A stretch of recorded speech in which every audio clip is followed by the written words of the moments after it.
Test.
Oh.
Good afternoon. I'd like to call to order the October 8, 2019 Truckee Town Council meeting. Judy, may we have the roll call, please? I think your mic is off. Oh. Councilmember Commendatore? Here. Councilmember Glovestad? Here. Mayor Tierman? Here. Councilmember Abrams? Here. And Vice Mayor Pallavi? Here. Thank you. At this time, I'd like to ask everyone to please rise and join me in the council in the Pledge of Allegiance.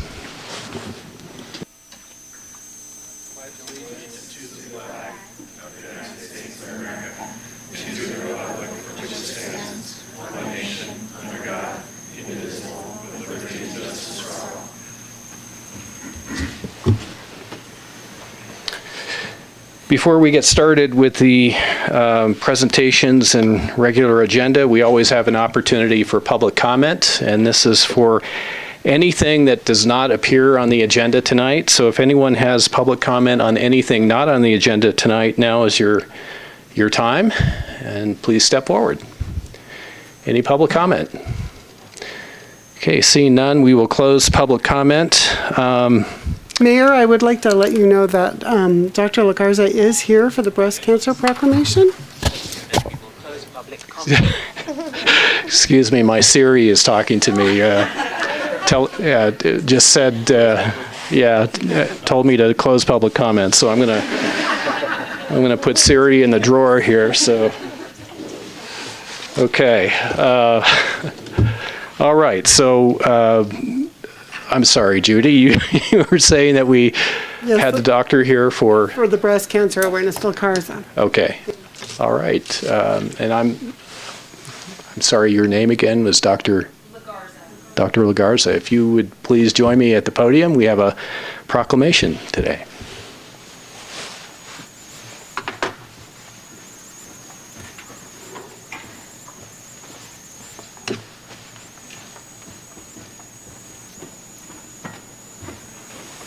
Hi. David Tierman. Nice to meet you, Katie LaGarza.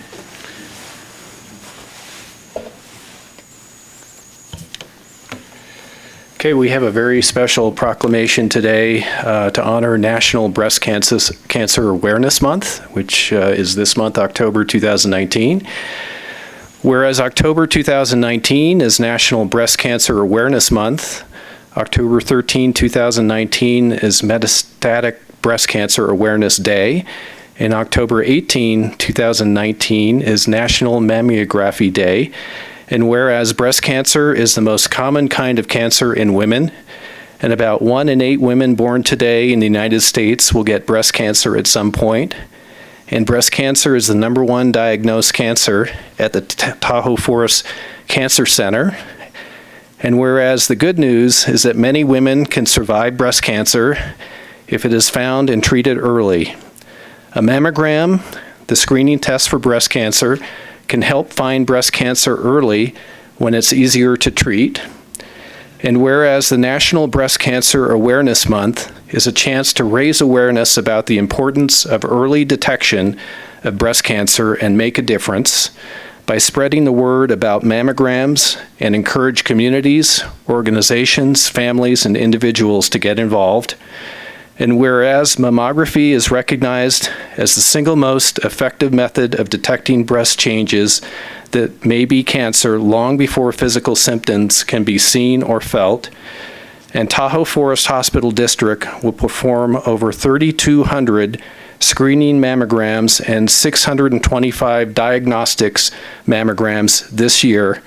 And whereas women may receive screening mammograms with no out-of-pocket cost if covered by commercial insurance, Medicare, or Medi-Cal, now therefore be it proclaimed by the mayor of the town of Truckee that October 2019 is National Breast Cancer Awareness Month. October 13, 2019 is Metastatic Breast Cancer Awareness Day. And October 18, 2019 is National Mammography Day in and throughout the town of Truckee.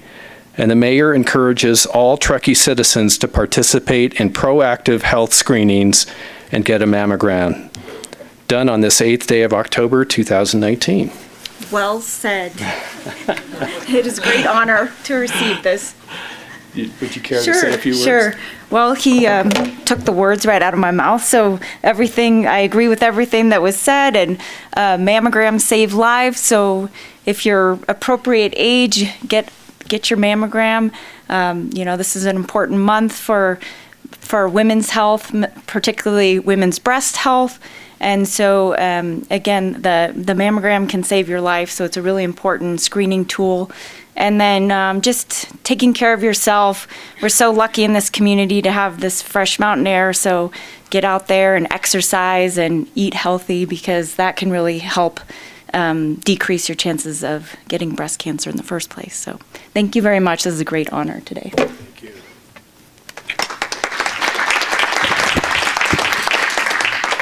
Mayor, if you don't mind, I'd just like to add a little bit from the police department and the Pink Patch Project. If you know, recognize our staff that's here tonight. We're all wearing polos that are outlined from our traditional embroidery with pink outlines or pink patches. The important part of that program is that these pink patches are for sale at Tahoe Forest Hospital. 100% of the proceeds go to the cancer center locally. And there is a 4-pack that you can also buy. We did this program in collaboration with Nevada County, Grass Valley, and Nevada City. So all 4 of us have our patches transferred over to the Pink Patch Project, and people can purchase those with proceeds going to their local cancer center. Thank you, Chief. Great to know. And thank you for the show here tonight. The folks who have, not tonight, but this afternoon, right? Appreciate it. We have one other presentation. I don't know if... The presenters are on their way upstairs. Okay. So maybe what we can do is, I don't know if there's any council comment on the first item, the Breast Cancer Awareness Month item, or if anyone from the public has any comment on that particular item, you're welcome to step forward at this time. Okay. So what we're going to do, I think we've got our next presentation coming up the stairs. So why don't should we hold for that or come back to it? Okay, all right. Why don't we do that? We'll go forward with our consent calendar tonight. We've got a couple of items on the consent calendar. First, item 6.1, minutes of the September 24, 2019 council meeting.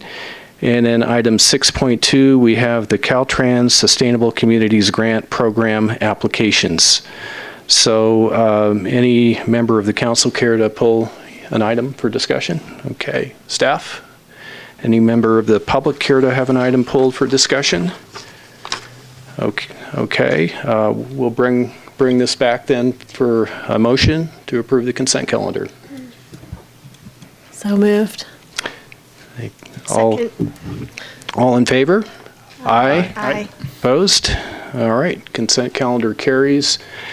And it looks like we have David Jones here and Kira.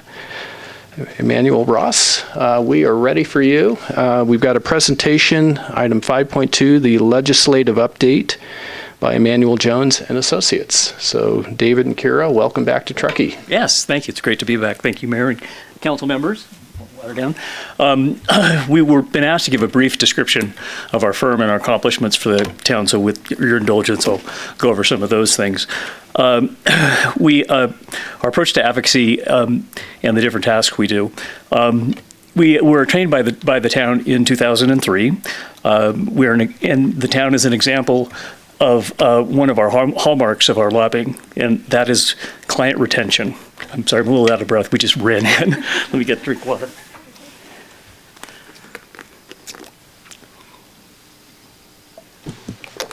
We're all about taking deep breaths here, so. And the air is good. Okay, all right. So, our average client has been with us for 10 years. So our philosophy is we like to retain the clients, and one of the ways we do that is we never take more clients than we can handle. So we want to make sure that we can devote enough time and expertise to all of your priorities. We currently have 16 clients, most of them cities, because that's our expertise and our background. We do have a couple of other clients, but they're not main clients. The background for me is I started with the League of Cities in 1985. I worked in Washington, D.C. on the federal tax legislation, transportation. Glasses would help. And public works issues. I was transferred back in '91 to Sacramento to expand the League's lobbying team. There I worked on transportation, public works, public safety, and telecommunications. Those were my first 5 years in Sacramento. Then I was promoted to be the budget lobbyist and did rev and tax for the League. So my background is everything budget. I did all the financial issues for the League, including budget issues, tax reform, and those kind of issues. In 2001, Ken Emanuels, Kira's father, asked me to join his firm that he started in 1987. So our biggest client at the time was the California Redevelopment Association, which put us in the middle of every budget discussion in the state capitol. So it was there that we met key staffers and members and developed relationships with those that negotiate and put together the state budget. It's those 30 years that have allowed us to be of great benefit, I think, to the town of Truckee. Since 2007, our firm has assisted Truckee in procuring over $44 million in state priority funding for various sources, including 10.7 for affordable housing in 2016, and money for the Truckee Legacy Trail. We also got 3.7 million for the Truckee Land Trust, excuse me, in 2012 to buy Summit Canyon. So that was a big coup for us to convince state parks to reimburse the land trust. We've also been asked to work on legislation periodically for the town. In 2010, when the state was fond of borrowing state gas tax revenue from local governments, we were able to get a bill passed that barred the state from borrowing that revenue used for snow removal, which was obviously very critical for Truckee and its winter recreation and tourism economy. In 2014, Caltrans did some work on I-80 and removed your logo signs on the freeway. And we were asked immediately, certain hotels saw a significant drop in business, so we were asked to see if we could get those back, and we were able to get that back in a year, and the logo signs are there today. This year, we were asked to sponsor a bill dealing with allowing granny flats in HOA developments, and we were successful in getting that legislation through unanimously. So that was signed by the governor and will go into effect in January 1st. We're hoping, I know that the workforce housing is a priority for the council. We're hoping that the addition of ADUs will somewhat relieve those issues. So with that, I'll turn it over to Kira and catch my breath. Good afternoon. As David said, I'm Kira Emanuels-Ross. I'm in my 22nd year of working in California Capitol politics. Spent the first 10 years of my career inside the Capitol. Started in the Speaker's office, moved to work for the Assembly Appropriations Chair, and spent the last 7 years working in the Assembly Natural Resources Committee, where I spent the last 3 as the chief consultant. Excuse me. In that committee, I oversaw all the bills that relate to environmental issues moving through the Capitol. Some of the well-known issues that I worked on are the California recycling laws, so CRV, all your cans and bottles. I've spent years on that. CEQA, energy and climate issues, and most notably AB 32, which I spent about 2 years involved in the drafting and ended up getting to write the final analysis on that bill. I left the Capitol to join the League of Cities in 2007, where I was for 6 years, the lead lobbyist on all environmental, utility, CEQA, and community services issues. And in 2013, I was invited to roll downstairs and join Emmanuel's Jones, where I am today. So I'll bounce back over. Okay. And if there are any questions, please stop us. We'll be happy to answer them. We have been waiting for the governor to take final action on hundreds of bills that were sent to him in the last month. And taking a look back on this last year's session, I think we call it a general fairly good success. This was Gavin Newsom's first year as governor, and his budget presented in January was for the most part good for local governments. It's easy to be good to the local governments when you got a $22 billion surplus. So the fact that there wasn't too much pain in there was good.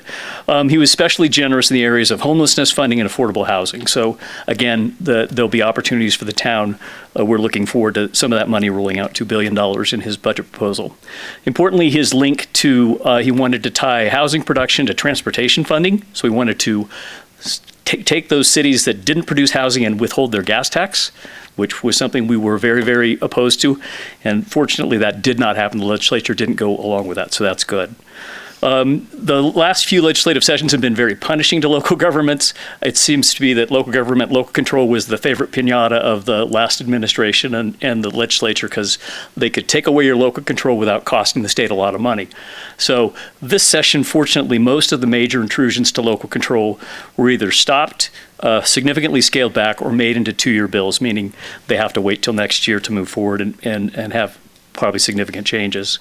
Importantly, we killed a bill that would have eliminated the ability for cities to tow or boot cars of poor people who have 5 or more unpaid parking tickets. It was quite a sweeping, ridiculous bill, and how you would know if somebody is poor when you wanted to tow their car was a mystery to us. So that was good for as far as downtown associations, chambers of commerce, having abandoned vehicles left littered through the town. We were able to stop that bill, so that was good. A big bill that was also sidelined was SB 50. Which had some concerns for you. It would have made sweeping changes to land use authority within a half mile of a transit stop. So any place that there was heavy rail, there could theoretically be 5-story buildings without any local control or discussion. So that one is sidelined till next year. Another bill that was very significant cost to us and to the state was a bill that made local agencies responsible for any errors that PERS made in calculating a benefit to a retiree. So it was the Davis firefighter found out after the fact he had been paid $55,000 more than he should have, and he had to eat the cost. So this bill would have said, no, the city of Davis has to pay for the cost of PERS mistake for overcalculating a benefit. So we're able to stop that bill, which is good. Last year, the voters approved Prop 68 for parks and water projects. We got a small per capita amount earlier this summer. We're anticipating a lot of opportunities for Truckee for trails, water parks, and those kind of programs, so we'll be looking for that. Prop 4 was also passed by the voters, $4 billion for affordable housing. Again, a priority of the town, so we'll be looking for money when that starts rolling out closer. So with that, I'm going to let Kira jump back up here and tell you about some of the other bills that were passed this session. So I'm going to do a quick look back at the past year and some of the key pieces of legislation, and we'll talk about some that are on the governor's desk and some that have already been acted on. After a number of years with Governor Brown, new governor came to town. Governor Newsom brought with him a youthful and vibrant personality and a passion for budget details, which we learned early on. It also brought with us a blue wave supermajority for Democrats in both the upper house and the lower house, which had some interesting politics that have gone along with it. As far as the state budget, the final $215 billion state budget included significant funding for housing infrastructure for local government, including more than $2 billion in one-time funds to help with homelessness and housing needs. It included $300 million for disaster preparedness, and this includes wildfire, floods, mudslides, and earthquakes. 10 years and up to $130 million annually for safe, affordable, clean drinking water.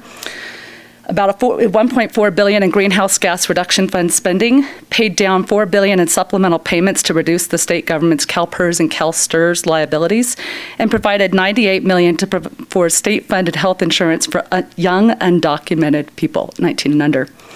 Legislatively, there were just over 2,500 bills that were introduced this year, and 1,037, just about 41%, made it to the governor's desk. In previous years, there's been about an 85% rate of signage once they get to the governor's desk. We don't know yet with Newsom, so we'll see what his rate is, but typically governors are about 85% if a bill gets there. As David mentioned, SB 50 and SB 4 emerged, these are housing bills, emerged as the early lead bills in the early part of the year, and were both stopped in the first house. Both bills provide enhanced incentives to developers who build housing within a quarter or half mile of transit. We expect the discussions on these bills to be back in the new year, and David will talk about that in a moment.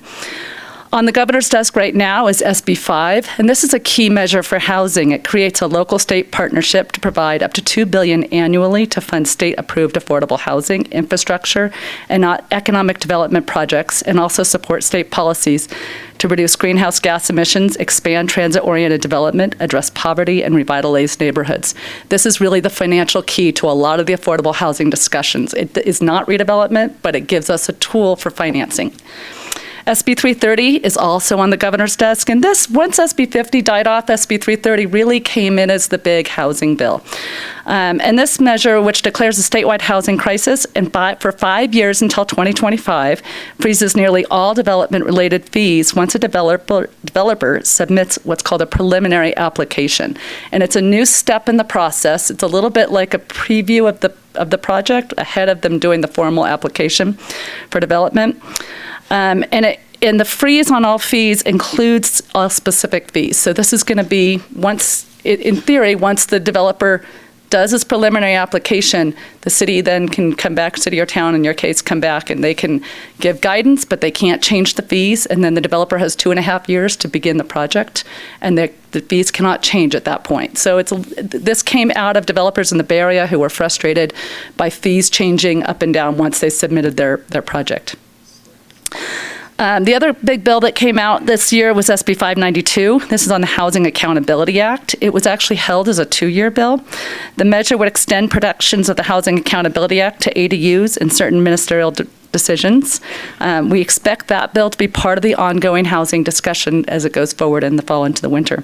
And finally, one of the other bills that's on in terms of housing on the governor's desk is AB 1763, and this is a bill that greatly expands the existing density bonus law by requiring, at the request of the developer for 100% affordable housing projects, a city or county must award an 80% density bonus and 4 incentives and concessions.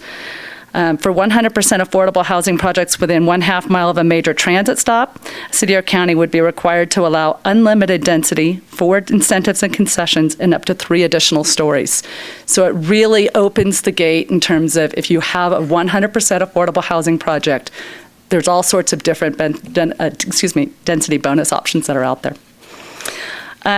David spoke about the success of AB 670, but there are also 3 additional ADU bills that are on the governor's desk right now. It's AB 68, AB 881, and SB 13.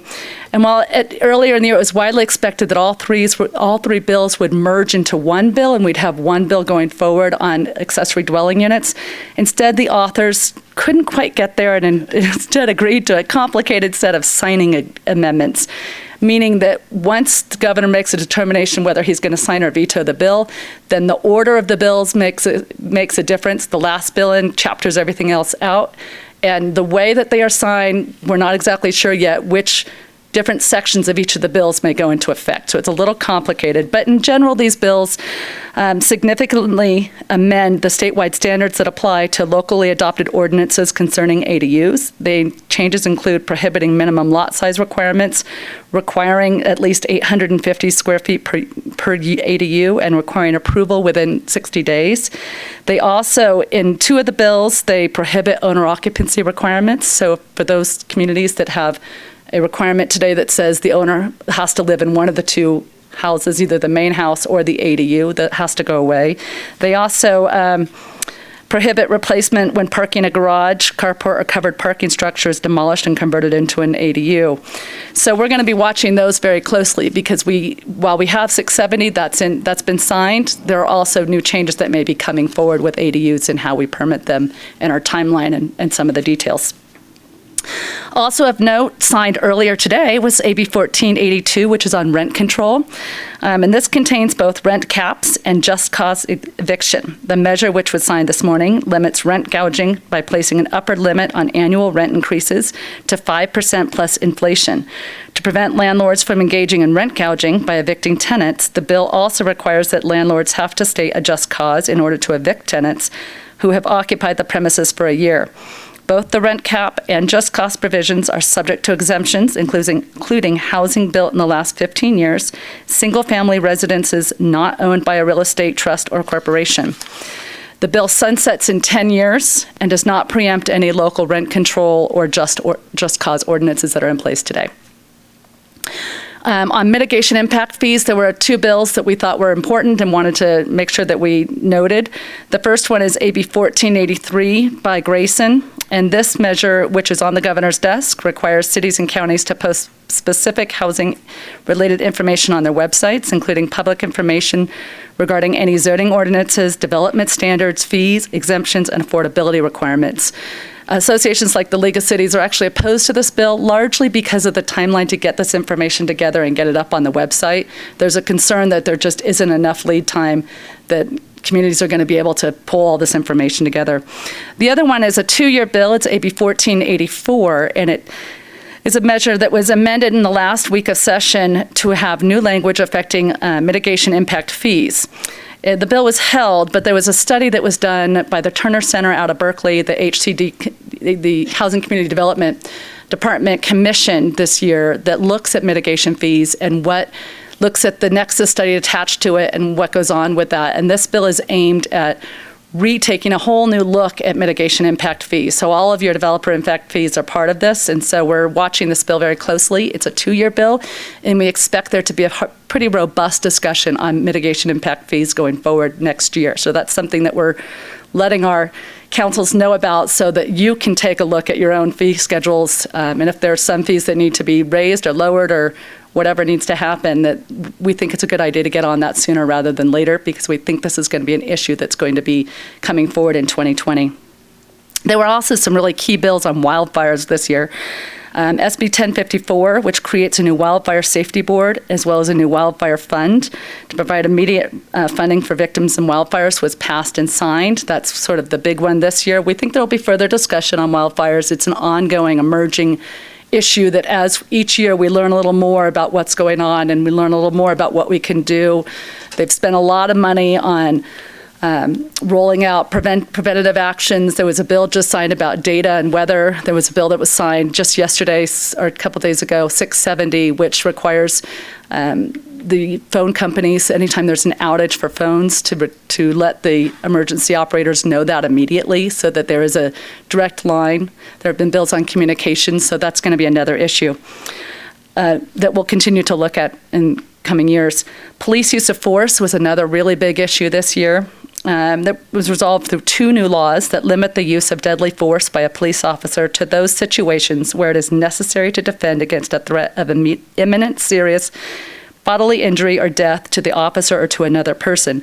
It was a combination of bills, and it was a compromise between the ACLU and police chiefs that finally sent these 2 bills forward.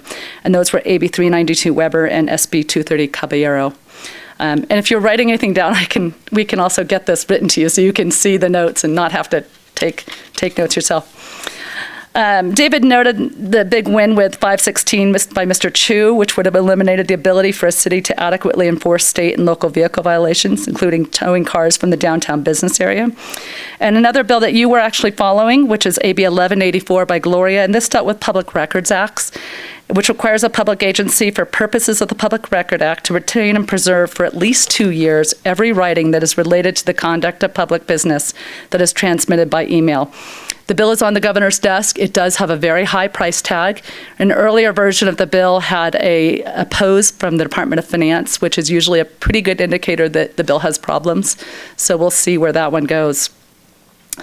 Another one that we were following, SB 266 that David mentioned by Senator Leyva. This was the public employee and disallowed compensation. That was the case behind the bill was following the City of Davis firefighter issue. That bill is now a 2-year bill. And And then there was also SB 416, which is also a 2-year bill, but expands all presumptions in the workers' compensation system, currently approved for firefighters, sheriff, and police officers, CHP officers, and arson investigator units to all employees designated as peace officers. The measure was held this year, but we think it'll come back this next year. Signed earlier this week is a new presumption bill in workers' compensation, which was SB 542 by Mr. Stern. It creates a rebuttable presumption for specific police and fire personnel that a diagnosis of PTSD is occupational, and therefore it is covered by the workers' compensation system. In the environmental arena, one of the really big ones there was SB 1 by Atkins that did end up going to the governor, and then he immediately said that would be vetoed. And that bill, of course, is the bill that says that if the Trump administration rolls back environmental laws, you have to stick with the highest level. You can't continue to roll back below California standards. That one was vetoed by the governor, but the ones that were held back in relation to it were the bills dealing with plastics, and that was SB 54 and AB 1080, that would ensure by 2030 all single-use packaging and priority single-use products manufactured on or after January 1, 2030, offered for sale, sold, distributed, or imported into California are recyclable or compostable. Both bills were held. I think they're going to come back early next year. There were a lot of politics the last night in play, and these two bills really got caught up in that fight. And there was also some last-minute opposition to the plastics bills. I think in this arena, we're going to see the plastics bills go forward. They will have to do regulations, so the actual implementation of this issue is going to take a while. But I do think they'll come forward in the new year. Finally, as we begin to look to 2020, of note is AB 48, which was signed day before yesterday. And this is a $15 billion school facilities bond, which will be on the March 3rd, 2020 presidential primary ballot. The massive bond includes $9 billion for K-12 schools and $2 billion apiece for community colleges, CSUs, and UCs. Funding from this bond can be used for new construction, modernization of facilities, and there's also $500,000 to career tech ed and charter schools. But that's going to be on the March ballot. I know there are a number of school districts statewide that have been looking to do their own school bonds. Those will probably fall off once this bond hits the March ballot. And with that, I'm going to bounce back to David. Thank you, Kira. We like this trade-off thing.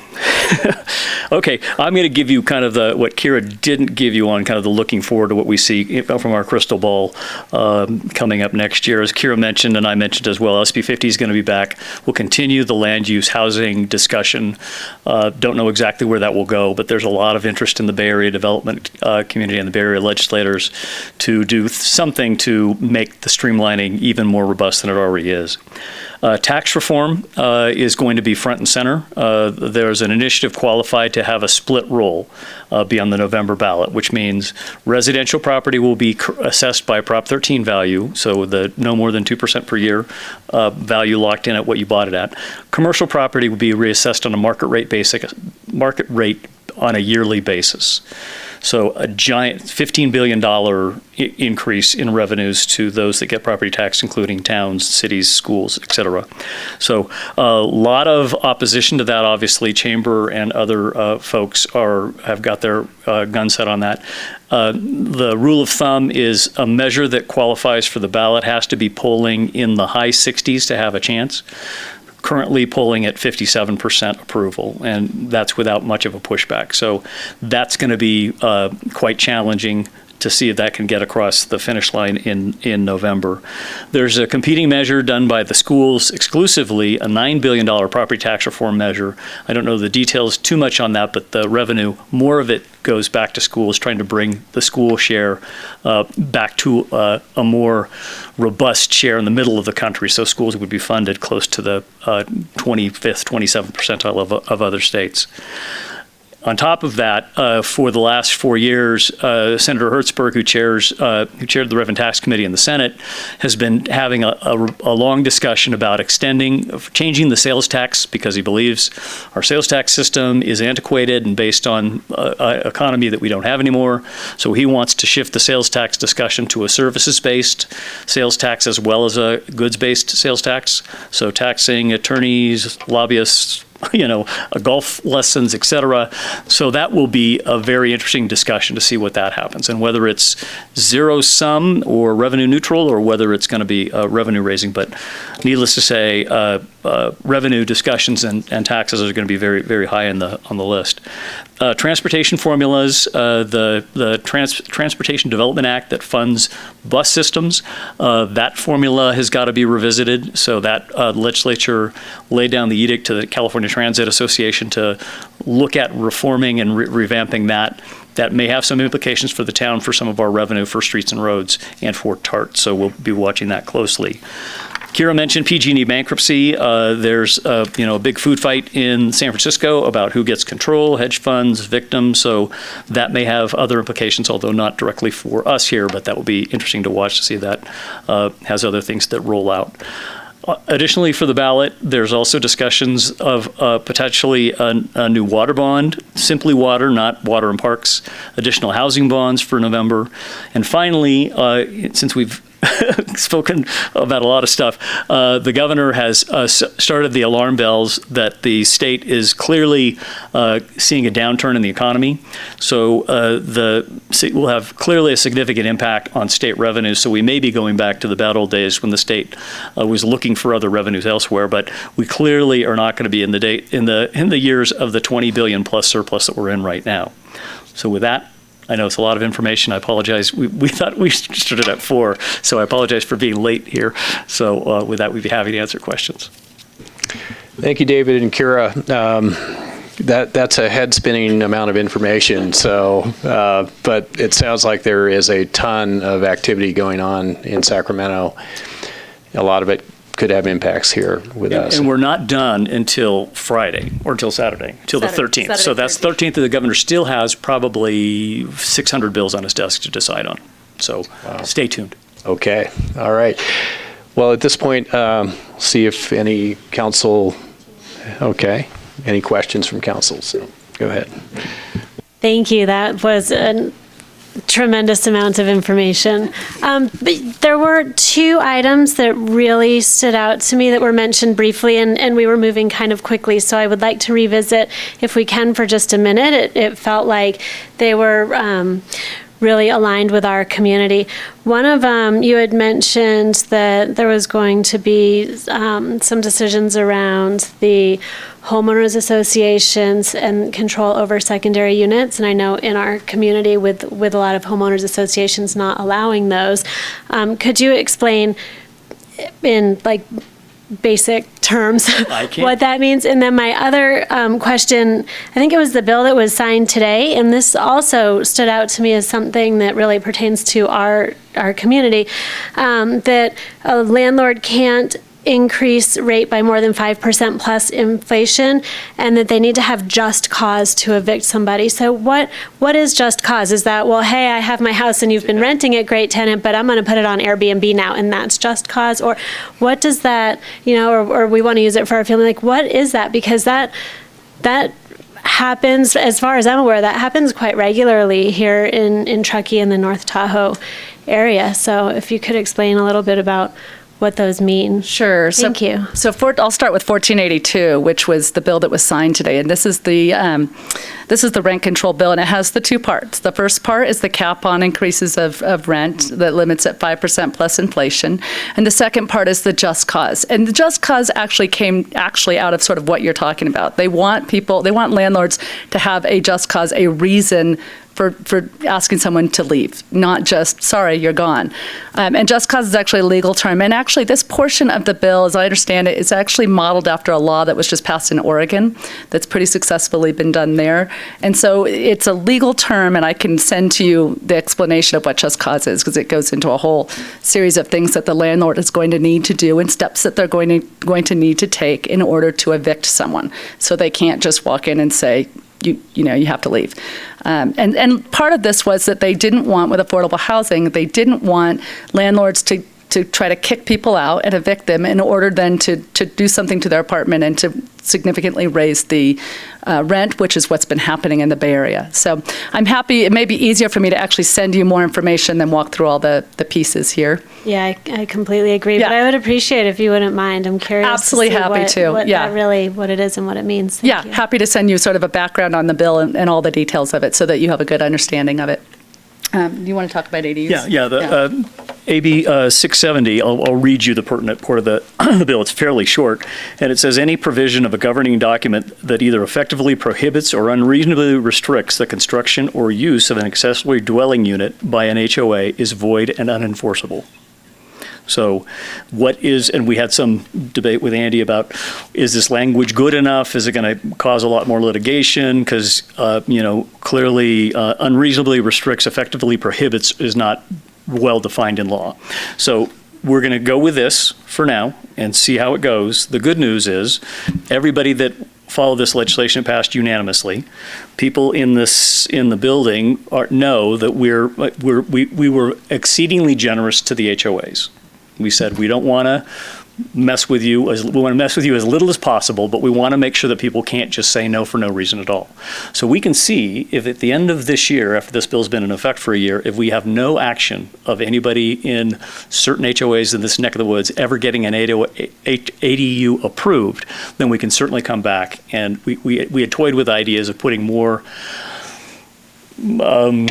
sticks in the bill, saying if we considered putting attorney fees, that if a tenant wanted to build an ADU and they won in court that they were unreasonable, that the property owner would get attorney fees from the HOA. We didn't do that, but that certainly is in our tool chest for revision of the bill. So it's not as robust as we wanted, but we decided in order to get a bill through and on the books that is unanimously passed and everybody bought off on, including our legislators that all voted for it, we think it's better to have that kind of a beginning approach, because Sacramento is an incremental game, so we're in it for the long run. So That makes sense. I appreciate it. Thank you. Thank you. Sure. Thanks. Just to remind all of us, that was a bill that we sponsored and created. Town of Truckee. Yeah, Andy and Danielle and others put that forward, got it to these guys, they got it through, and it's pretty exciting.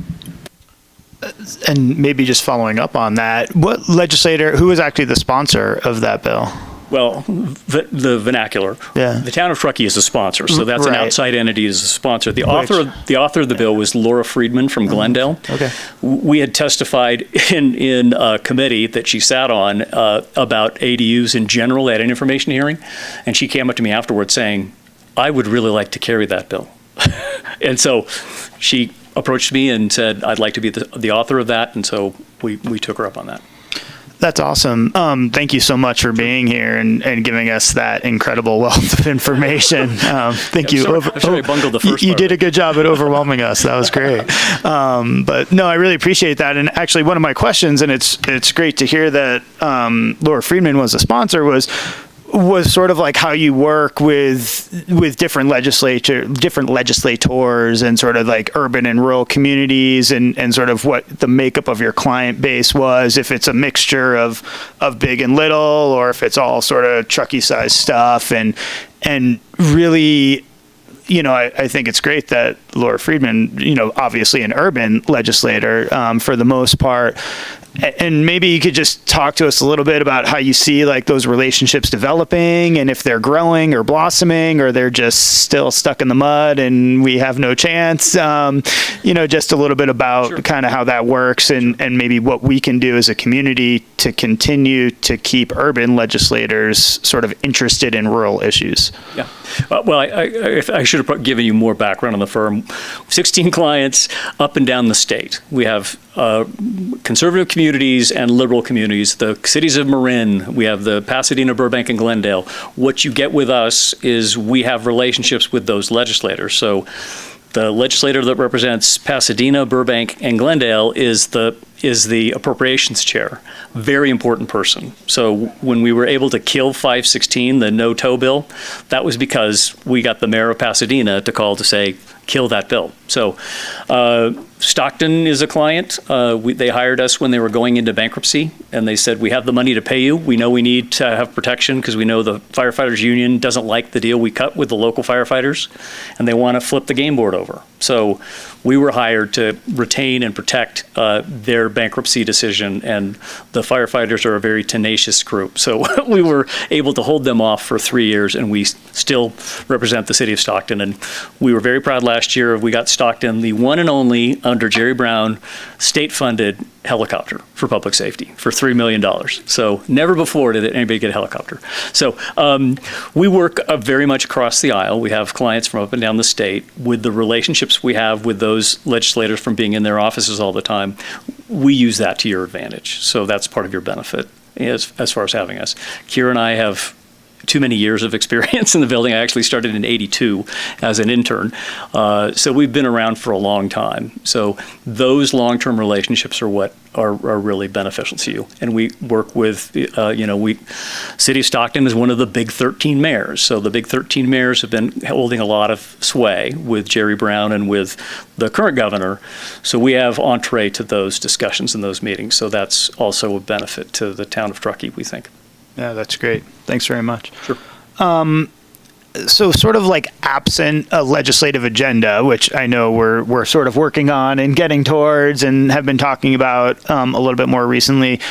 How do you sort of triage or even know, is it mostly kind of local control land use housing, or, how do you get abreast, or, and this maybe is for staff too a little bit, but like figure out, what our priorities are, or what you're going to spend time, working on our behalf regarding? Sure. Well, we do know, having represented you since 2003, we do know what some of your priorities are and have been in the past, and those that continue. But the ledge platform is generally the guiding document that we go from. But we do know, and we sent, your staff is actively tracking 64 bills in the process that have impacts on you. So we read every single bill that gets introduced, every one that gets amended, and we know that certain things that say geographically, we understand that's a concern to you. But we know that affordable housing and workforce housing is a priority for you. We know environmental concerns are obviously very big for you. Parks and recreation and the trails and those kind of funding opportunities are things that we always have on our list.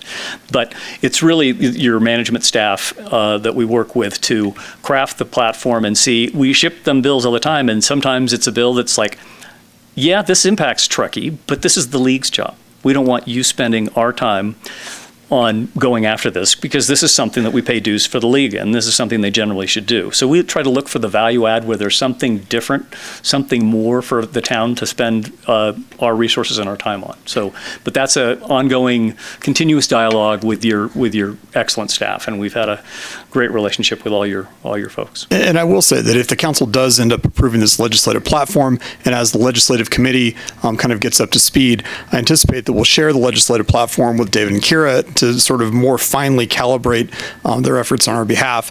And then, of course, if the legislation committee or legislative committee wants to have dialogue at points with David and Kira, we can do that too. I think that the advent of the reactivation of the committee and the advent of a formal legislative platform will help kind of tailor the good work that David and Kira have already been doing. Yeah. No, I totally agree, and thank you. And I know we just keep bouncing it back and forth, and we'll get there soon. I'm not being impatient. I'm very patient. And then just my last quick question. You right in the beginning, you spoke about Prop 68 and getting that over the finish line, and I appreciate that. I was a part of that as well. My question, you kind of said something in your comments about, you're kind of following the opportunities as Prop 68 develops, et cetera. Can you speak a little bit about kind of your role post passage, I guess, right? So Prop 68 passes. I guess my assumption was it now goes into all these different grant programs and like 8 million different resource departments and et cetera. And it's kind of up to communities or others to sort of follow the money and follow the path. But I guess what's just a little bit about your guys' role through that. Right. Our role is they have all kinds of great acronyms in Sacramento. It's a NOFA, a Notice of Funding Availability. So our job, part of our job, is to monitor when those NOFAs come out that would be of interest to you, be it affordable housing, be it parks, be it recreation. So we monitor all those departments that have that money, and when they send out those notices, we send them to your staff. And we also ask a covenant with your staff that we can't help you on a grant unless we know you applied for it. So if your staff goes and applies for a grant and we don't know about it, then we can't enlist our services to push it over the line. Some things are lobbyable, some things are not. Some things are black boxy and they say we have no outside dialogue, but many of them, a letter from your legislator, a phone call to the rights key staffer that we used to work with that's now key, the legislative person for the Department of Parks and Rec, we know those people. So it's our job to make sure you know of the opportunity and you decide which of those fit the town, because we don't know if this NOFA is going to fit the legacy trail or not. But if you take the step to apply for it, we need to know about that from your staff. So that's the other side of the coin. So when you're engaged, then we can be engaged and effective. But when we have a live grant going and we can lobby it, we'll do everything we can to get it across the line. Great. Thanks very much for being here. Sure. Well, thank you so much. I mean, I want to start with saying how much I enjoy your updates and the links, it's just great. I mean, you can dive in as deep as you want to go or stay on the surface and kind of monitor things. So very, very helpful, very useful.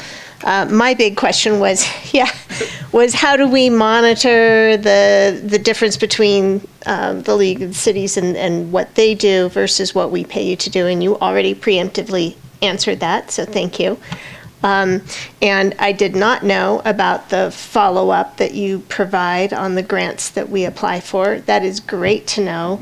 I'm constantly impressed with what our staff is applying for and how successful we are. So now I understand that a little bit better. So no questions, just kudos, keep up the great work. I'll try to get through as many of these as I can, and I really look forward to the one that comes, the next update. Thursday musings, as we call them. Yeah, but the next update should have all the final decisions of the 600 bills that are still outstanding, correct? It will, yeah. So after October 13th, which is this Saturday, I'll put together, it'll take me a couple days to get through it, but I'll put together a list of all the bills that you're tracking and and I usually do bills you're tracking plus major bills. So bills of interest that people are watching and a lot of the ones that are showing up in the media and things like that. The school bond one. Sure, like the school bond and, AB 5 was one I think I did something on at one point, which is the one that deals with some of the Lyft and Uber drivers and the gig economy and some of these that you're going to hear about in the media that I think you want to know where the status of these. So we'll do a status update and we'll sort of wrap it for the year and let you know what was the final status and what's going on. And then as we get closer to December and into January, we'll start to go back and say, here are the ones we know are coming back. Here's what we think you need to be paying attention to. And a good example of that is 1484 that I talked about on the Mitigation Fee Act. This is a bill that didn't go forward this year. We know it's coming and we know there's going to be a discussion. This is an author that absolutely wants to change your fees. He wants to lower them. And so, which might be fine, but we want to make sure that we're okay with the language and we want to make sure, and this sort of goes to the league. The league's going to do broad-based, pushback on that probably from a very broad standpoint, but there may be language that Truckee needs very specifically or that was looking at very specifically for a specific type of fee or something like that. And that's where David and I can come in and make sure that we're doing what we need to do on behalf of the town. Excellent. I'm also really looking forward to more information on the bill that formed a fire commission for funding. 1054? Yes. Yeah, I'm happy to send you more information. I look forward to that. Thank you. Yes, thank you. That was a lot. So I'll just read everything they've said. I concur with, but I have one thing I did not hear that I think this community, it's an epidemic and we're not dealing with it. I'm not sure which state's handling it, but obviously there's an insurance issue for our community losing their home insurance, the cost of insurance going up, there's a lot of families who are on a fixed income. And so that's a big issue. So I don't know, where's that? What are you guys seeing in there? So I don't know. Funny you asked that. Funny you asked that question. So one of our clients is actually the city of Santa Rosa, who of course had the devastating fire just about 2 years ago. So we've been, right in the center of a lot of the discussions on wildfires and on insurance for that matter, and where we're going with that. There's been a lot of back and forth. There were a few bills in the wildfire package from year before last that changed details on insurance plans really associated with disasters, where they said you can't just cut them off after a year. You've got to give people more time. You've got to broaden a lot of the parameters. There was an insurance letter, for instance, just in May 29th, I believe it was, from the current insurance commissioner that on people that have gone through a fire or disaster, they typically cut off at 2 years. At the 24-month mark is the end of their living expenses. They've asked them to go 36 months for fires from Paradise and the big fires from the last couple of years, because what we're finding is it's taking longer than 2 years to get to disaster recovery funds. But there is an ongoing discussion on insurance, and what I think is you're probably seeing, and is anybody that's been through in high fire severity zones, we're finding that insurance companies aren't continuing plans, and if they are, you get down to one or two companies and extraordinarily expensive plans. So it is on the front burner in Sacramento. It's a matter of how much can they do. They've done little tweaks. I think they're waiting to see if the little pieces in the sort of, if you will, the underbrush is taken care of, and if not, I think they're going to come back with wholesale changes. But it certainly is on the front burner for members they're very displeased at the idea that insurance companies would cut people off or get it down to it's so expensive that you can't afford to live there anymore. Well, let me add, so I understand where the insurance companies are coming from. They are a business. They are there for profit. They're not providing just a service. And I'm talking more going forward. I'm talking about the rates that we're talking about. And from a community standpoint, what our community is dealing with, yes, there is sometimes it's down to zero. Well, mostly a fair plan, but you usually have very few choices. There is a cost. But I guess what I'd be looking for from our community is other ideas, not just looking to the insurance company to solve the problem, but maybe there's other mechanisms such as using FEMA-backed flood plans or other types of things, having a wildfire plan in place that we could bring all the standard carriers back into our market, create competition, reduce the cost, and what that would do is maybe they would not have to cover wildland fire, to cover every other type of insurance coverage that would be in a homeowner's policy, but then maybe from a wildland fire separate policy based off of where you're located within the town or within the region or whatever it might be, that would be a separate thing. So you kind of create competition, but you still have the one part, and I'm not sure it's a perfect answer, but I haven't been hearing that talked about, and I happen to be in the industry, so I kind of know. And from a town perspective, this community needs someone talking about that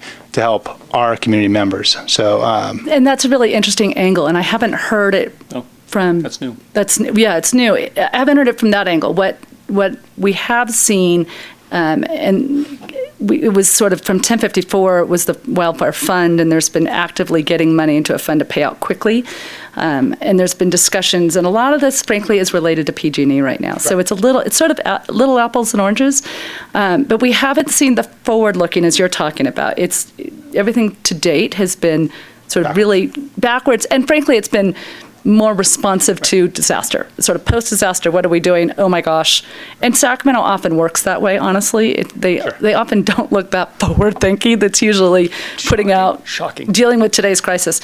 But I'd love to hear more about it, because I think you have knowledge about the insurance industry, and I think that would be an interesting interesting infusion into the discussion that they're having. Yeah, and I think there's some ideas that can at least, maybe they're not the right idea, but at least start new ideas. Absolutely. And maybe come with a solution, and maybe we're the catalyst for that. That'd be, I think, huge for this town and our region. So. Yeah, absolutely. And you're ground zero for dealing with these issues, so that's helpful. All right. Thank you. David and Kira, how often do you come up here for updates? Is this an annual? I can't recall. Usually annual, but we can come up more than annual. Okay. Well, as you can see, you've generated quite a bit of interest and from our council, and I think in the community as well. So appreciate you both coming up. Is there a summary of what you, a written summary of what you? Yeah, Oh, I here it is. apologize. That's right. That's Everything's written down. And what Okay. I will do is send that to Andy and he can distribute it to you. So Okay. everything you heard today from, not necessarily the questions, but all of the speaking, it's all written down and I already have it all linked so you can click on a bill and find it. And frankly, if you have questions, certainly Andy knows how to get in touch with us. And the other thing is if something comes up in the community and you want to know more about that bill or you want to know what's happening on an issue, we're always happy to send us an email. We can respond Yeah. or look into it or find out what's the latest and what's going on. And We happy to pride get back to ourselves you. on very quick responses. So when you ask, we like to get back to you very quickly. And the other thing that we'll mention is we will be doing a final wrap. So you'll get a final document that talks about all the bills that were passed. So we will get that out well after this Saturday. But once we know what the world is, what the world is changing January 1st, because most bills become effective then, we'll also ship that along through your staff. Great. You'll get that. Well, thank you for all the hard work that you do on behalf of the town of Truckee. Comforting to know we've got a high caliber team there in Sacramento. It's a So labor of love. And I apologize again for being late. We thought we started at 4 o'clock. So apologize for that. Thank you. no worries. Thank you so much. At this point, we're going to open that item up for public comment. If there's any public comment on anything that you just heard on the legislative update. All right. We'll close out public comment, and thank you again, David and Kira. Okay. I think we are ready for our first discussion item, item 7.1, which is a public hearing on the Coldstream Trails and Transit Maintenance District 2019-1 formation, calling for the Community Facilities District or CFD election, declaring of the election results, and levying special taxes within the CFD. Now, this is a little bit of maybe an unusual item for us. There's a bit of navigating to do. So, Becky, I think you're going to lead us through this, and I think Becky and Judy will help guide us through this process, right? Thank you. Thank you. Yeah, I'll try to guide us through, and Judy can keep me out of trouble. So I'll do my best. So we've talked about the Coldstream CFD at the August 27th meeting, so I won't get into a lot of details about that. But the Coldstream Community Facilities District is essentially a mechanism, or CFDs are mechanisms in which there are taxes assessed on parcels, and that funding that's generated by those assessments can be used to fund various things. In this case, it would be to fund transit operations and trail maintenance within the Coldstream specific plan area. So the steps for tonight, as the mayor alluded to, there's a few different steps here. So essentially what we're trying to do is first hold a public hearing about the formation of the CFD. And then, as there's no majority protest on that, adopt a resolution that would take the next step to form the CFD and call an election. And at that time, we would take a quick break, or Judy would have open the ballots, do a quick tally of the votes, and then if the vote is an affirmative, as in all the property owners have signed the ballots in a yes, and have waived the election, the timeframes of some of the election, then we would move on, and we would recommend that you adopt this resolution to declare the election results and direct the filing of a notice to levy the lien or levy the taxes. And then the final step would be to introduce and waive the first reading of the ordinance that would levy the special taxes. So those are the basic steps that we have to take tonight, or we're hoping to take tonight. So this is just a little bit of background. This is the Coldstream. This is the boundary of the CFD area. So all the parcels that are within this boundary would be part of the Community Facilities District and would be assessed at some point. There's two taxes. One is for transit, and that is a tax per residential parcel. That gets taxed once the parcel is developed, so undeveloped parcels are not assessed. And then the second one is the trail maintenance tax, and that one is actually taxed on different parcels, whether or not they're developed or not. Because as soon as the trails are built, we have that expense, and so we need to have a way to fund those. And this is not the best graphic, but this is right out of the CFD report. So it shows what trails are included in the trail maintenance. Essentially, it's the phase 5 of the legacy trails. So it would include the trails that are in the Coldstream development, but also some of the trails that are off-site, connecting to 89 to the east and the Donner Memorial State Park driveway to the west. So this is just an overview of the anticipated schedule. On August 27th, council adopted a resolution of intention, so that part is done, and that was to kind of get the process going. Tonight, as I mentioned, we're doing the public hearing, the resolution of formation and election, and if we get 3 affirmative votes or ballots, then we'll move forward with the ordinance to certify. We'll do a resolution to certify the election and an ordinance to levy the tax. So that would be tonight. After that, there would be a second reading on October 22nd, and the ordinance would go into effect in November. And then after that, we would set assessments in May every year, like we do for other community facilities districts. So we have CFDs in Brickletown. We've got an assessment district at the New Envision DPR. We've got some on Jorga Ranch, PC3, and the rail yard.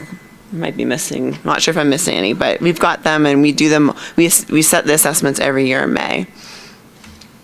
So with that, I guess there's 4 recommendations here. We take the first 2, this is the 1, 2, 3, 4, but we take the first 2 to start. So the first thing would be to conduct a public hearing to accept comments on the formation of the CFD. And then after that happens, if the council wishes to take the next step to adopt the resolution regarding the formation, that would be the step after the public hearing. Okay, thank you, Becky. Maybe first, see if there are any quick questions from council on what we just heard. They answered my questions ahead of time, but mainly for public benefit, what I understand is that these taxes are going to be levied on, so we've got 2 different taxes, one for trails and one for transit. The trails one happens starting right now. So in May, that'll be levied? Or once the trail's built? Oh, we would set the assessments. I think it's written the year prior to, so we'd set the assessments for the next fiscal year in May. So we'd start assessing in the 2021 fiscal year. And it's indexed to the amount of trail that's been constructed or that's anticipated to be constructed, but we're not expecting that to be constructed until 2023, I thought you said? There's what we're currently anticipating, and the timing is driven by the development team, so that's why we're not directly in control of the exact timing of the construction.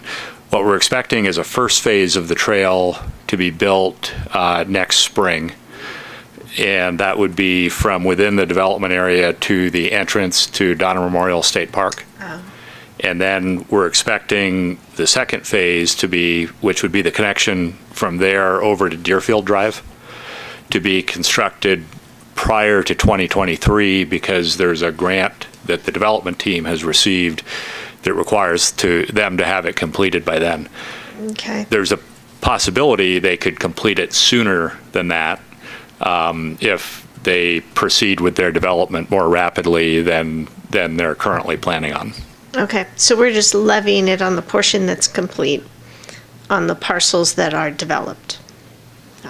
And so then the fully funding of this doesn't really happen until all the parcels are developed and we're fully funding the transportation section. So with transit, the answer is yes. Mm-hmm. The houses have to be built before an assessment goes into place. But with the trail, it'll be as soon as it's built. Yeah, because the maintenance obligation starts as soon as the trail gets constructed. That was thank you. We're slicing and dicing a little bit, but yes, thank you very much. More of a procedural question as far as town council and given our input, kind of sort of what Anna just did, but about this whole concept, is there in the process a spot where we're deliberating, or is it just kind of going through the process for the public forum? I'm trying to understand so I know where I want to make my... This would, if there's council comments or deliberation or question as to whether it's appropriate to go forward with this, I think this would be the time for that conversation. Okay. Well, then let me just make, I'm not looking to throw a wrench into this process. I understand what the town has done. I understand reasoning. But there's maybe more of a something that I think we should be discussing, maybe not for this case, but use this as my little platform. So I'm struggling with these kinds of taxes, specifically when we have another tax that's out there, the trails tax. The problems I'm having with it is I get the capital improvement, developer comes in, they're going through the process, build a trail. It's part of our trail system and it's part of our plan. I get that. But then it's open to the public. It's open to a greater number of people than just the residents of that area. And where I'm struggling is that a small group is paying for the maintenance of a trail that a large group uses when there's already a tax mechanism in place to pay for maintenance ongoing within the trail system. I don't think that's quite, it creates a lot of hodgepodge. It creates a lot of, you have different people maintaining the different parts of the trail, so you don't have any continuity throughout the trail system. You may have a problem down the road where you come to a place where maybe a 25-year trail should have lasted 25 years with maintenance, and we get to 15 years, there hasn't been upkeep that needed to happen, and we're having this conversation at some point, and the town is now taking the trails back under their control, and we're putting new capital dollars into this trail that should have lasted another 10 years, all because of the way the system's set up. So that's where I'm struggling with this whole concept, and I'm not necessarily saying that should not, or how I feel about the specific one in front of us, but the overall concept I think is a big issue. And Dan and I had talked about this a little bit, and I kind of am trying to get a grasp of what's the right thing to do and make a process that's simple, that's easy to execute, that's funded down the road, without creating new problems or trying to juggle a lot of different balls in the air. So, Dan, you can throw it back at me. What I could suggest is we do an annual trails update for the town council, where we report on trail-related progress, construction, maintenance, et cetera. What we could do this year, because we're scheduled to do this within the next month or two, is we could do a focused section on that related to maintenance and how trail maintenance is currently done, the different parties that have responsibilities for it. And that could be a good kind of foundation to consider this topic further. And then if the council as a whole were interested in looking at this, there's a fair number of complexities and precedent issues that would be worth considering. I know the Trails Foundation would be interested in this topic, and so I think if it's something that we wanted to explore further, after we do the Trails update, we might consider creating some kind of a focus group to get into that in more detail. So I think it's worth pointing out that the formation of the CFD simply creates a mechanism for the town to be able to impose these taxes. It does not obligate the town to do so. So if at some point in the future the council decides not to charge the tax for a year or 2 years or some period, or to dissolve it entirely, you could. And the council always has that ability. But as Dan pointed out, this is a fairly complicated issue with a lot of nuances that might not be immediately apparent. So I think further discussion is probably a good idea. But just know that by taking these actions tonight, if you decide to, if the landowners vote in favor, it doesn't mean that the tax will be levied forever and ever. The council always has discretion. Yeah, and the one other nuance with this is it gets into land use approval jargon. This was actually a condition of a development agreement. And with a development agreement, what typically happens is a developer will get more certainty in terms of a longer term of an approval on a project in exchange for a higher level of community benefit on the front end of a project. So you get into those kinds of nuances where, the developer has gotten something partly in exchange for creating the CFD.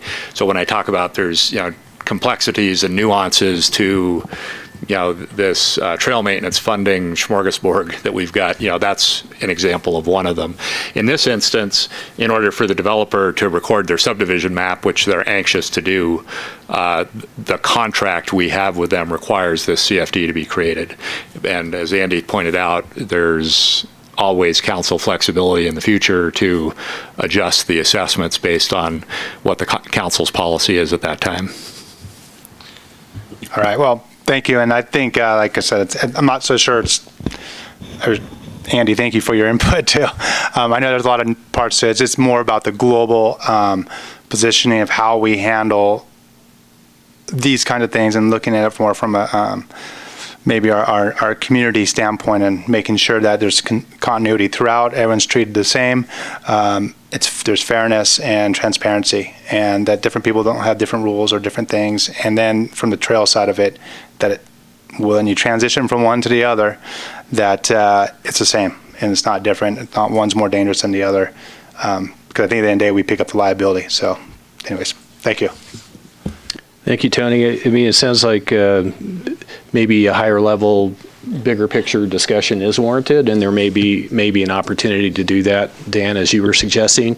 I mean, I think in this instance, this specific plan was approved 5 years ago, and there was quite a bit of, as you were alluding to, negotiation or back and forth that resulted in a development agreement with specific, and then there were specific conditions of approval. So this, I mean, at least my read, and correct me if I'm wrong, is this is kind of the culmination of a rather lengthy process that is resulting in this special district. And in the landowner, I don't know if any of the landowners are here this evening. There's three, right? Three landowner entities. They've already mailed their ballots in, so they're not here in person. Okay, Right. All right. So they're in effect voting to tax themselves based on prior negotiations or discussions that led to this point. Yeah. But I think getting back to your point, Tony, I think it would be worth having a larger, sort of bigger picture discussion, council level, on this item with public input. So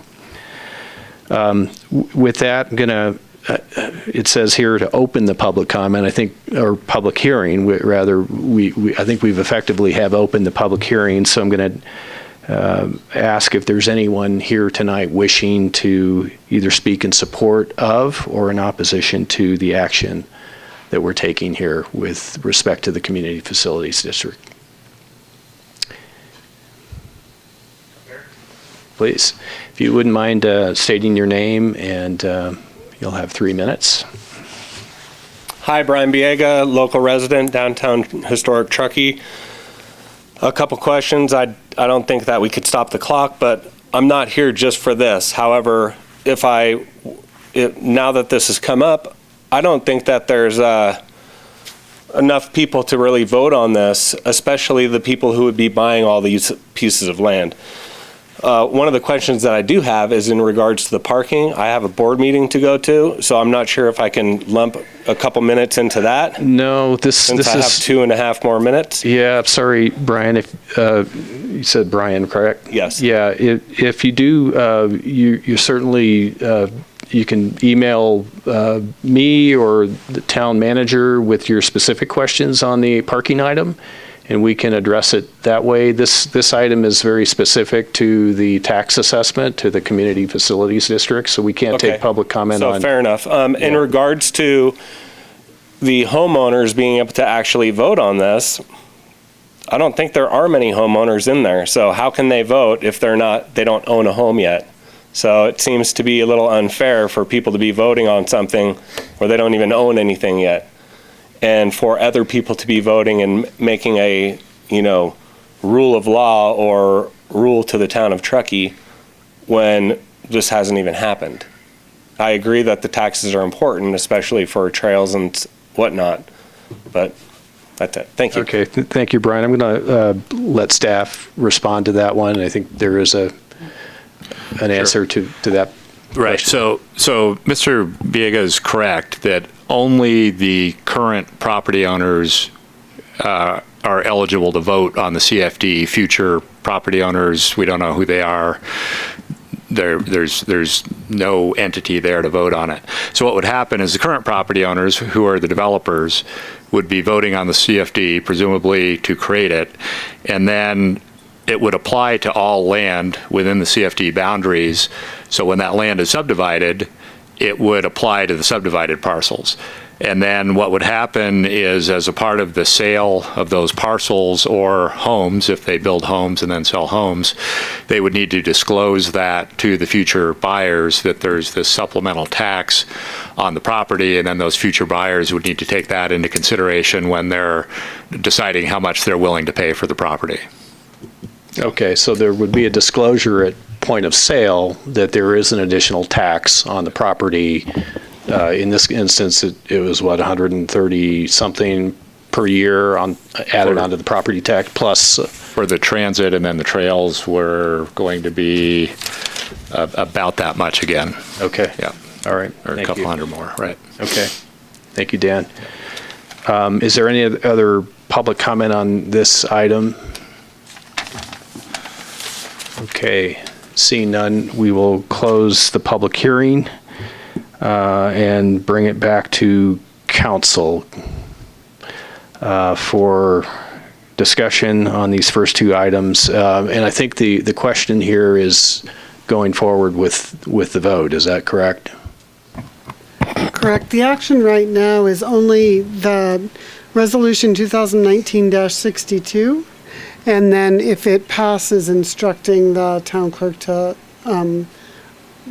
process the election. Okay. All right. So with that, we'll come back to council. Is there any discussion on adopting this resolution, or perhaps might there be a motion? I actually would just like to compliment staff in their development of this CFD. I know some of the other ones that we've looked at, we've been really challenged by in terms of our ability to maintain those trails, the opportunity to escalate the fees based on cost of living increases and an escalating factor. And I think staff did an excellent job incorporating both of those needs into this CFD. And I'm especially pleased to see the development of some sustainable transit funding. And as we build those coffers, so shall we build our transit system. So, well done. Any other council comments, discussion? All right, I'll entertain a motion. I'll make a motion to adopt resolution 2019-62. Second. Do we need a voice vote on this, or?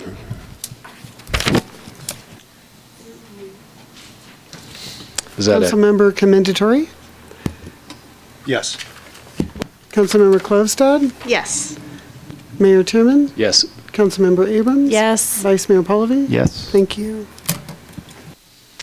Okay, then with that, we are going to consider the next, I'm sorry? Part of the resolution directed that the election be held. Yes. By an amazing coincidence, the town clerk is holding the ballots, which she's now opening, and she'll be able to announce the results of the election momentarily. Okay, so I understand there are 3 ballots to count, so that should be relatively quick.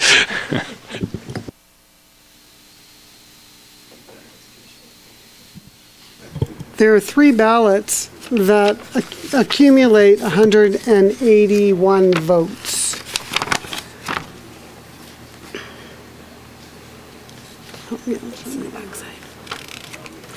In case anyone's wondering how we have the ballots in advance of you ordering the election to be held, it's just one of the quirks of the law, the CFD law, that it allows for the landowners to submit their ballots in advance, just in the anticipation that you do decide to order the election held. Did you clarify 3 ballots, but 181 votes? They're weighted based on land. Yeah, there are 3 landowners out there. The law specifies how the votes have to be allocated. They're weighted in accordance with who's going to pay what amount. In this case, it just happens to tally to 181 votes, which we're counting, and I don't want to spoil the suspense. Well, so far, it's passed. And we have a unanimous pass. Thank you. Right, so that's a unanimous yes. Okay. Very good. So I think with that, You consider the second resolution of the ordinance at this point. so right now then, the adopting of Resolution 2019-63 and the waiving of the first reading of Ordinance 2019-08, correct? So we can take both of those actions as one. Do you So have a- moved. Thank you. Thank you, Anna. Second. Thank you, Jessica. Well, we'll do a voice vote again since we started with that. Councilmember Commendatore? Yes. Councilmember Clovestad? Yes. Mayor Tierman? Yes. Councilmember Abrams? Yes. Vice Mayor Pauley? Yes. Thank you. All right. Thank you. Thank you. I think with that, we're closed out, right? Item 7.1. Thank you. Thank you for guiding us through that. Next up, we have item 7.2, which is a staff report on the comprehensive downtown parking analysis project update. And Devery, it looks like you're going to lead us through this item, along with the chief. All right. Thank you.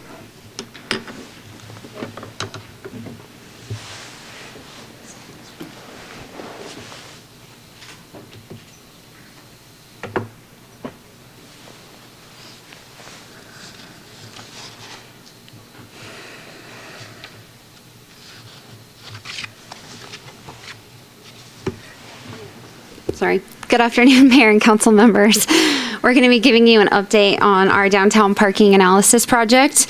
We found the timing of this project to be appropriate with the pending general plan update and the downtown specific plan, as well as the last study was done in 2010. So we budgeted for this project this fiscal year. We put out an RFP, we've conducted interviews, and then we ultimately selected and contracted with Dixon Resources Unlimited in June of 2019. Our main focuses of this project are technology, the inventory, both current and future development of the parking district. We're looking at managing demand in regards of our resident and employee permits, as well as visitor and local use of the downtown district. And we want to have a strong financial plan going forward. Our ultimate goal is to making parking easy. We don't want to make this frustrating for visitors and locals alike. And with that, I'd like to turn it over to Julie Dixon. She'll give you an update on where we are so far and allow you to give an input on what questions you'd like to see answered by the end of this project. Thank you, Devery. Again, my name is Julie Dixon with Dixon Resources Unlimited. Thank you very much for having us here today. We will try not to overwhelm you with too much information because I know you've already received a lot today, but I think that what you will find is exactly what Devery said is the objective of the project is to try to make parking easy, accessible, and convenient, and that's important when we talk about this action plan. One of the things that I also like to touch on is the approach that is being undertook here in Truckee is that we are trying to align this with the strategic plan, and we're also trying to put an action plan together that really talks about the immediate near term as well as medium to long term approaches. And I think you all recognize, because we were able to see some of the questions and comments that came back, is with technology evolving, with the introduction of rideshare, with the introduction of potential autonomous vehicles, as well as a lot of the automation and innovation that's coming with just mobility apps, this is something that's ever changing. And so I think it's really important that taking this strategic look at parking is so important, especially in a community like Truckee. One of the things that I think we often forget is that often parking is the first and last experience that most of our visitors and residents will have for their impression of Truckee. And so it's really important that when we consider how we manage parking moving forward, we really want to be as strategic and effective as possible. So just a really quick background, Dixon Resources Unlimited, we focus on municipalities and trying to ensure the operations, parking management, and technology solutions. We work with communities throughout the country, but also specifically here in California. We've also supported Reno, as well as we have a project pending right now with the Tahoe Transportation District, and we're really excited about that opportunity to really try to integrate some of the developments that are happening within your community and region to make sure that, again, we're looking at a strategic and effective plan for this area. So let's specifically talk here about the opportunity. One of the things that we did during one of our very first visits was starting with the stakeholder outreach. And I really want to highlight the importance of this. And in fact, I want to also identify we were able to communicate with the community member, Brian, and already do an exchange of information so that we can be sure and interview him and be sure to incorporate that feedback. And it's one of the reasons why we're here today is because we're in process of the project right now and developing the overview and the action plan. And the outreach has been really important. And one of the things you might have heard is not only have we spent a lot of time with the internal stakeholders and staff, and in fact, a lot of the leadership that are sitting over there at that table, but as well as the Downtown Merchants Association, our visitor center, and basically even our residential areas, and anything that we can do to be able to incorporate their feedback and ideas into this plan has been very important. Another important part of this action plan, and this was something that we really jumped on as soon as the project launched, was the data collection aspect. Devery highlighted the fact that the inventory is really important, but also the occupancy and utilization of parking, because oftentimes there's a perception that there's no parking available in the downtown area. And what we've actually done is we collected data during mid-July period. We didn't collect it over 4th of July weekend or anything like that, but we tried to pick kind of a typical summer weekend. And then we actually did the same. We just completed our most recent round of data collection. And so what'll happen is towards the end of this month, we'll actually have the first draft of not only the plan, but also the data analysis that I anticipate before year end, we'll hopefully be coming back to you to not only share the comprehensive plan, but also the recommendations as it's associated. But that occupancy is going to be really important because we want to make sure that we put the town of Truckee into a position where they can make data-driven decisions and that we don't deal with perceptions, because we really want to talk about the realities of what's really happening with the parking assets that you have in and out throughout your community.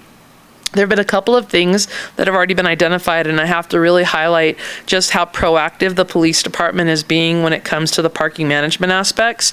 I mentioned some of the technology innovations, and they're already looking at evaluations for some of the technology opportunities to be sure that we introduce as much efficiency, because efficiency introduces optimization, which also introduces cost savings.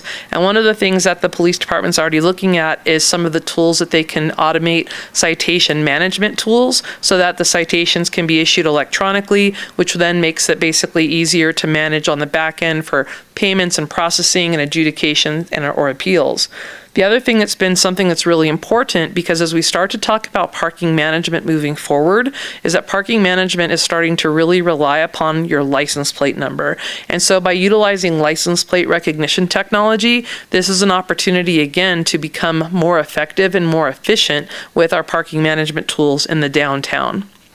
So I mentioned that we had already started the data analysis, and what we just took from the preliminary data, and again, this is just a very high level, 30,000 foot level look at it. I wanted to share that not only do we collect the data in both July and September, and I also want to highlight that you have a very astute community, because our data collectors were out there, and I have to tell you, they definitely were noticed. And that's really good, because when your community members were calling in saying, hey, we've got folks out there looking at cars, that's a good thing because people notice the data collectors. But I also want to highlight the fact that the data was collected in 3-hour increments, and this is something that is really important too, because in a typical community, you don't necessarily count data into the evening, but because we have such an active dinner life and evening life, that we definitely decided to count and collect data at nighttime so that we really can see what the impacts of parking in the downtown community are at night.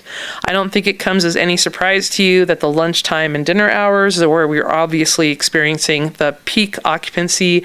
And again, our most highly occupied locations were in our public lots. And when we come back and report back to you, we'll definitely highlight some of those specific statistics.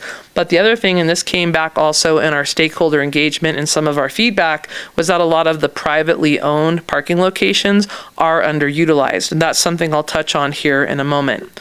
Another important part of this project I mentioned was the stakeholder outreach. But one of the other things that we've done is we've actually gone out and done, we call them knock and talks, where we actually go door to door. And actually in August, we went door to door and went in and interviewed not only the business owners, but also the frontline staff. And it's really important that we really talk to the frontline staff because we need to understand if they are driving, which you can see 67% of the folks that we talk to do drive to work. And what we really want to do is make sure and understand what their needs and demands are, because oftentimes they sometimes have some of the biggest impacts in a community like yours. And we saw of that 67%, basically 30% of those surveyed were using the employee parking permit program. So that's a relatively low number when you look at the fact that we had 67% of the folks driving, but only 37% of them are actually using the parking permit program. That's a bit of an imbalance that we have to identify. Well, where are they parking? And so that's something that'll come into the action plan. And you can also see that one of the feedback that was most consistent that we received from folks was that they felt that there was insufficient parking availability for customers.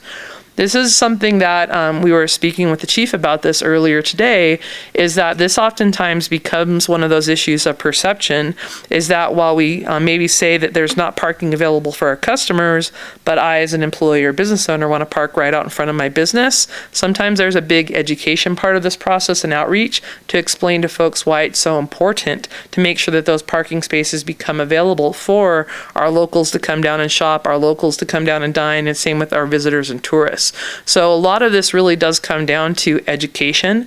And I oftentimes like to highlight the fact that not only are we dealing with sometimes perception issues, but we're also dealing with learned behavior, where people have just grown accustomed to the fact that they can get away with it, or that, if they get caught, but it only happens once in a while. And so that education process of making sure that we see compliance is something that I anticipate will be a big part of this action plan. And I might have turned it. There we go. So I mentioned that we've done a lot of outreach, and this is at, again, a high level, just some of the feedback that we've received. Some of the feedback, again, the highlight that we need to provide more available and accessible employee parking, and that if we want folks to park on the perimeters of the downtown, we need to make sure that it's safe and well lit. We also receive feedback about the concerns about folks that are sleeping in their cars and the feeling of safety, and those two tend to go hand in hand. The fact that we need more parking, I will identify this because this is usually the elephant in the room. One of the things we often hear about is the fact that we need to build a parking garage. And I always like to tell folks that before you can talk about building a parking garage, you need to make sure that you're managing your current assets as effectively as possible, because the fact is that's really then going to define what your real need is. And that's something that when we come back and share what the occupancy results are, that will start to contribute to that bigger factor. And so I always like to touch on the fact, we're not saying that a garage is not feasible or possible, but we will definitely tell you that that's more of a long-term or strategic play, and that's something that will absolutely tie into the action plan. One of the things that was really important which was the issue of signage and wayfinding. This is also something I like to touch head on, because when we talk about the historic nature of a town like yours in Truckee, we have to be mindful of the fact that we don't want to have urban blight and just sign pollution, and that we have to be very strategic in our wayfinding, because we want to make it easy for people to understand where to park, but we also don't want to overwhelm, the historic prevalence of this community. And I have to say that I took the town engineer up on a challenge. He doesn't know this, but he challenged me with how we can direct folks to turn towards the rail yard parking, and also dealing with just the overall just congestion of the rail crossing. I haven't figured it out yet, but I will tell you that we are very much working on that one. And I have to tell you, you've had a lot of folks taking a peek, but it's a very unique challenge in the fact that we always talk about the fact that there are not cookie cutter solutions. And in a community like yours, where you have the historic nature of Truckee, you have the river, you have the rail crossing, and it's one of those things where there's no magic bullet. And I think it's really important when we talk about this action plan, it's very much customized for your community. And I do hope that I'll be able to report back and tell you that we've come up with a sign design that covers coming around that curve, but doesn't also overwhelm the folks as they're, again, crossing that very important safety area when we're crossing the railroad tracks. The other pieces that are really important, and we did have the privilege of being able to participate in one of the Truckee Thursdays, and so the aspect of special event management is something that we know we also have to tie into the action plan, is because one of the things that's important when we talk about parking policies is that we really want to make parking policies for the everyday. Now, we also know you have obviously impacted seasons, which are tending to get stretched out to more like year-long impacts, but it's also important that we don't want to make policies that are exceptional. We want to make policies that deal with the day-to-day, and then we deal with the exceptions like special events like Truckee Thursdays, which I really have to commend the town because of the way that traffic and parking are managed. It's one of those things where I think because it's just something that our residents are accustomed to, and the way that you've worked through with transit, it's just really was a very effective and, in my opinion, a very well organized event. So something that I really, again, compliments in the respect of we've been to many events like that that aren't necessarily like that. So again, kudos to the town. Something else that's really important too in a community like yours is the aspect of commercial loading. The nice thing is we have a very vibrant downtown and it's so exciting, but we also need to have deliveries to come to that downtown. And with the sizes of the alleys and the hours of operation, we have to figure out how maybe some of our bars and restaurants that don't open up until maybe later in the afternoon or the evening, how we can coordinate commercial deliveries, maybe to be able to come in the earlier morning hours when we don't have as much congestion in the downtown. And those are, again, some of the challenges that we know we have to tackle. So it was very helpful to see that the concerns that the stakeholders have identified were all things that we also have identified in just some of our initial observations. So one of the other things that we know, and I mentioned this when we talked about the citation management, we want to automate the permit management as well. And this goes into both residential and employee parking programs. As much of those services that we can take and put them online so that customers aren't required to come into the town hall to fill out a permit or get a hang tag, as much of those services that we can still make customer friendly and accessible are important. Obviously, we still want folks to come to town hall, but if they're inconvenienced because they have to come down, it's a different aspect of that. So we know we want to tie some of those automations into that process. And important too, when we start to talk about programs like these, and when you talk about the enterprise fund as it relates to the parking district, being able to then reinvest those monies into the communities in which those revenues are generated so that you can do things like lighting and sidewalk improvements. Now, whenever I talk about enforcement, it's usually something that folks really associate the negative when it comes to parking. And one of the things I'm here to tell you about is that parking can be a positive. And it's one of the objectives that I would say that we really have here in Truckee is that, again, making parking a positive experience. And I like to talk about compliance, not enforcement, because compliance means people are following the rules, which is what we really want, right? That's why we have the time limits. That's why we have the postings, the regulations the way they are. That's the whole objective of parking, is we want people to park, have their experience, spend their money, and then leave so somebody else can come in and do the same thing. And that's really what contributes to our vibrancy. But there is an aspect of enforcement that comes along with it, and that's why I mentioned the license plate recognition tools. That will become something that will, again, become more of a longer-term investment for the community. And everybody really seems to enjoy. In the bottom left corner you see on the screen, that's called the Barnacle. And it's a windshield immobilization device. And it's actually went viral a couple of years ago when it was introduced. But this is also something that's been introduced. And when you talk about innovation for something for booting and towing, this has been something we've been really excited about, because rather than towing a vehicle that maybe the vehicle's not a safety hazard, you can actually apply something like this to the windshield, and it has a self-release code so that the person can pay their fines, avoid the inconveniences of having to go to a tow yard, and then there's a self-release code that they receive. And what happens is that if they don't return the device to the designated area, they actually have paid a deposit that is non-refundable, and they now own maybe a $500 Barnacle. But I will also say what's important is oftentimes we talk about police officer safety, but I also have to highlight from a parking enforcement side, releasing a boot or a tow is usually one of the most dangerous circumstances that our parking personnel can be involved in. So this really, again, is a safety factor too, and it's something that's become more and more prevalent in our industry. So now the aspect of paid parking. It was really exciting actually to talk to several of our downtown stakeholders, one in particular that actually talked about being in place when the paid parking was introduced into Truckee. And one of the things that I think is important is when we talk about paid parking, this is not a money grab for the town. Paid parking is a parking management tool that actually contributes to occupancy and turnover. And it's really important when we talk about that, again, being easy, convenient, and accessible. That's one of the reasons why when we talked about the pilot that was launched in the rail yard, this was an opportunity to start to deploy mobile payment solutions too. We tried to introduce for the employee parking permit to be able to use your mobile phone as well as the kiosks to improve your experience. And this was something that was also intended to introduce the opportunity of if you parked in the perimeter parking locations, you get 2 hours of parking for free and then pay to stay after that. And this was one of the intents of, by utilizing rate changes, it really can start to affect demand and utilization. But these are just some of the tools and potentials for what basically can affect the entire downtown community. Now, I touched on this earlier, and I really want to highlight again the importance of wayfinding, but it has to be, again, balanced, and it has to be simple and easy to recognize. And what we also shared here on the right side of the screen, we did a big project in Park City, Utah, and that was also another community that had very strict historical guidelines as it came to signage. And what you see on that guidance sign that has the open, we were told when we first started, you will never have a digital sign in Park City.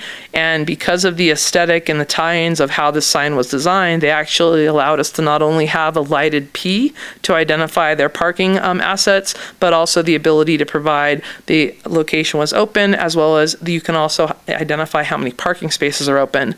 Another thing that contributed in Park City was not only that green P, which became their brand, but we were able to take their sign blight and be able to create a unified regulatory sign. Now, it's very important when we talk about signage, and I know that our town engineer will be very keen on this. The MUTCD guidelines for the Manual for Uniform Traffic Control Devices. It's very important that signage has to go through that process. We had to go through UDOT to get those signs approved. So these are things, though, that are really important when you talk about communicating that message. I think we can all recognize the fact that many times when we're behind the wheels, we're probably relying upon our mobile devices maybe a little bit too much, or our wayfinding and guidance. We still need to recognize the fact that having those breadcrumb signs throughout a community are very important, because not only do we need to focus on our locals and our residents, but we also have to recognize that there's many folks that visit our community that are foreign to our area and need to make sure that we can help them find parking, make it easy so that, again, they can get out of their cars and start spending that money. A couple of the recommendations that have come up already is maybe the opportunity to also consider lot identification, naming our parking lots, or coming up with some creative branding that can go along with that too. That can actually be a fun campaign. That can be something that the community can consider as well. And again, being able to promote online tools. There's so much technology that's out there. I think that one of the council members mentioned Spot Hero, ParkWiz, Arrive. There's so many opportunities to introduce innovations like that.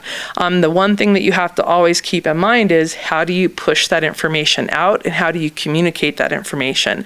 And especially when you talk about major events that happen in the community, being able to rely on parking reservations is something that can be a real advantage. I want to highlight too is that you've made very strategic investments in your on-street parking assets, on and off-street parking assets, that actually allow for you to introduce some of those innovations too. And that's why when we talk about some of these strategic moves forward, being able to invest incrementally is something that's also very important, because parking technology is moving at a pace now, just like our mobile phones. By the time you buy your mobile phone, right, the next widget is out or the next service is out. And so we want to make sure that we align this process so that you're also making very strategic investments that bring the best benefit to the town and to the community. One of the things that we know that can be a part of that is by promoting real-time parking occupancy, and also the potential of being able to provide some kind of messaging that identifies that if you turn to the right after you cross the tracks, that there's ample parking down on the rail yard lot. And I will figure that signage out, I promise you that. But I talked about this earlier, and I can't minimize this. These are just some examples of some of the different outreach and marketing campaigns, and it's something that does not end with the launch of any new program. This is something that's really important, is to be able to have a recognized brand that makes it feel convenient, safe, and accessible for a parking user, but also providing that ongoing promotion is something that's really important. One of the things that I think was really neat is we staffed one of the Truckee Thursday booths, and we were giving out Frisbees and free parking. And I got to tell you, people love free parking, right? We couldn't give away enough codes for folks, especially when we talked about the rail yard lot and the promotion there. And it was really nice when you start to engage people, because when you first talk about parking, you get the again. But then when you say, do you like free parking? And that was a really great opportunity, and there's ways to message that too. In the upper right corner, many of you probably have heard of this, but Portland, Oregon dubbed their parking application Parking Kitty, and it actually went viral. And I thought it was just going to be a temporary joke, but now long term, their program is called Parking Kitty. Don't ask, I have no idea why, but it worked for them. But I also like to highlight the Sac Park program just down the road in Sacramento. Their program has been very positive, and they've been able to do some really exciting and innovation moves. I shared this only because there's a lot of comparables between Paso Robles and Truckee, with the exception of the river, I have to say. But the fact is that they just did a really big relaunch and branding of their parking program, and it's been really well received, so well received, in fact, that the merchants and business owners are actually pushing to expand and extend their operating hours with their launch of their paid parking program.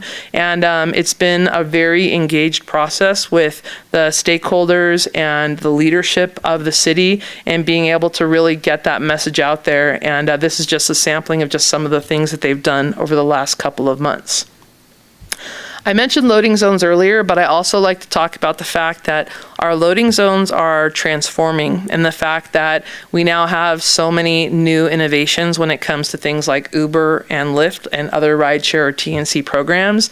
So one of the things that's also something we have to be cognizant of is the fact that it snows here, but we want to make sure that we take advantage of active curb space, so that we can also, as we have the increase of folks utilizing services like that, including taxi cabs, is being able to have active curb spaces where people can pull over and actively drop off and pick up passengers, whether it be, I want to drop off grandma closer to the restaurant while I go over and park in rail yard, or whether it be for my Lyft to come and pick me up. We really want to talk about factors like that, and especially when we talk about the snow and the winter season in particular, being able to geofence the TNC companies is something that communities like yours have done very effectively, where you can designate a pickup location during designated hours where the cars have to do pickups or have to do drop-offs. And that's something that, especially as that service is growing and expanding in your community, it's something to really get ahead of, and something that we think that really can make a difference on congestion impacts in the downtown. Now, earlier I talked about that a lot of the private parking lot locations were underutilized, and it's something that obviously when we share the data, we'll obviously share the exact specifics of what those percentages are. But I really want to introduce this concept of shared parking agreements. This is something that's been very effective for communities throughout the country, in the fact that building a parking garage can cost $30 million plus, and that's probably a low estimate.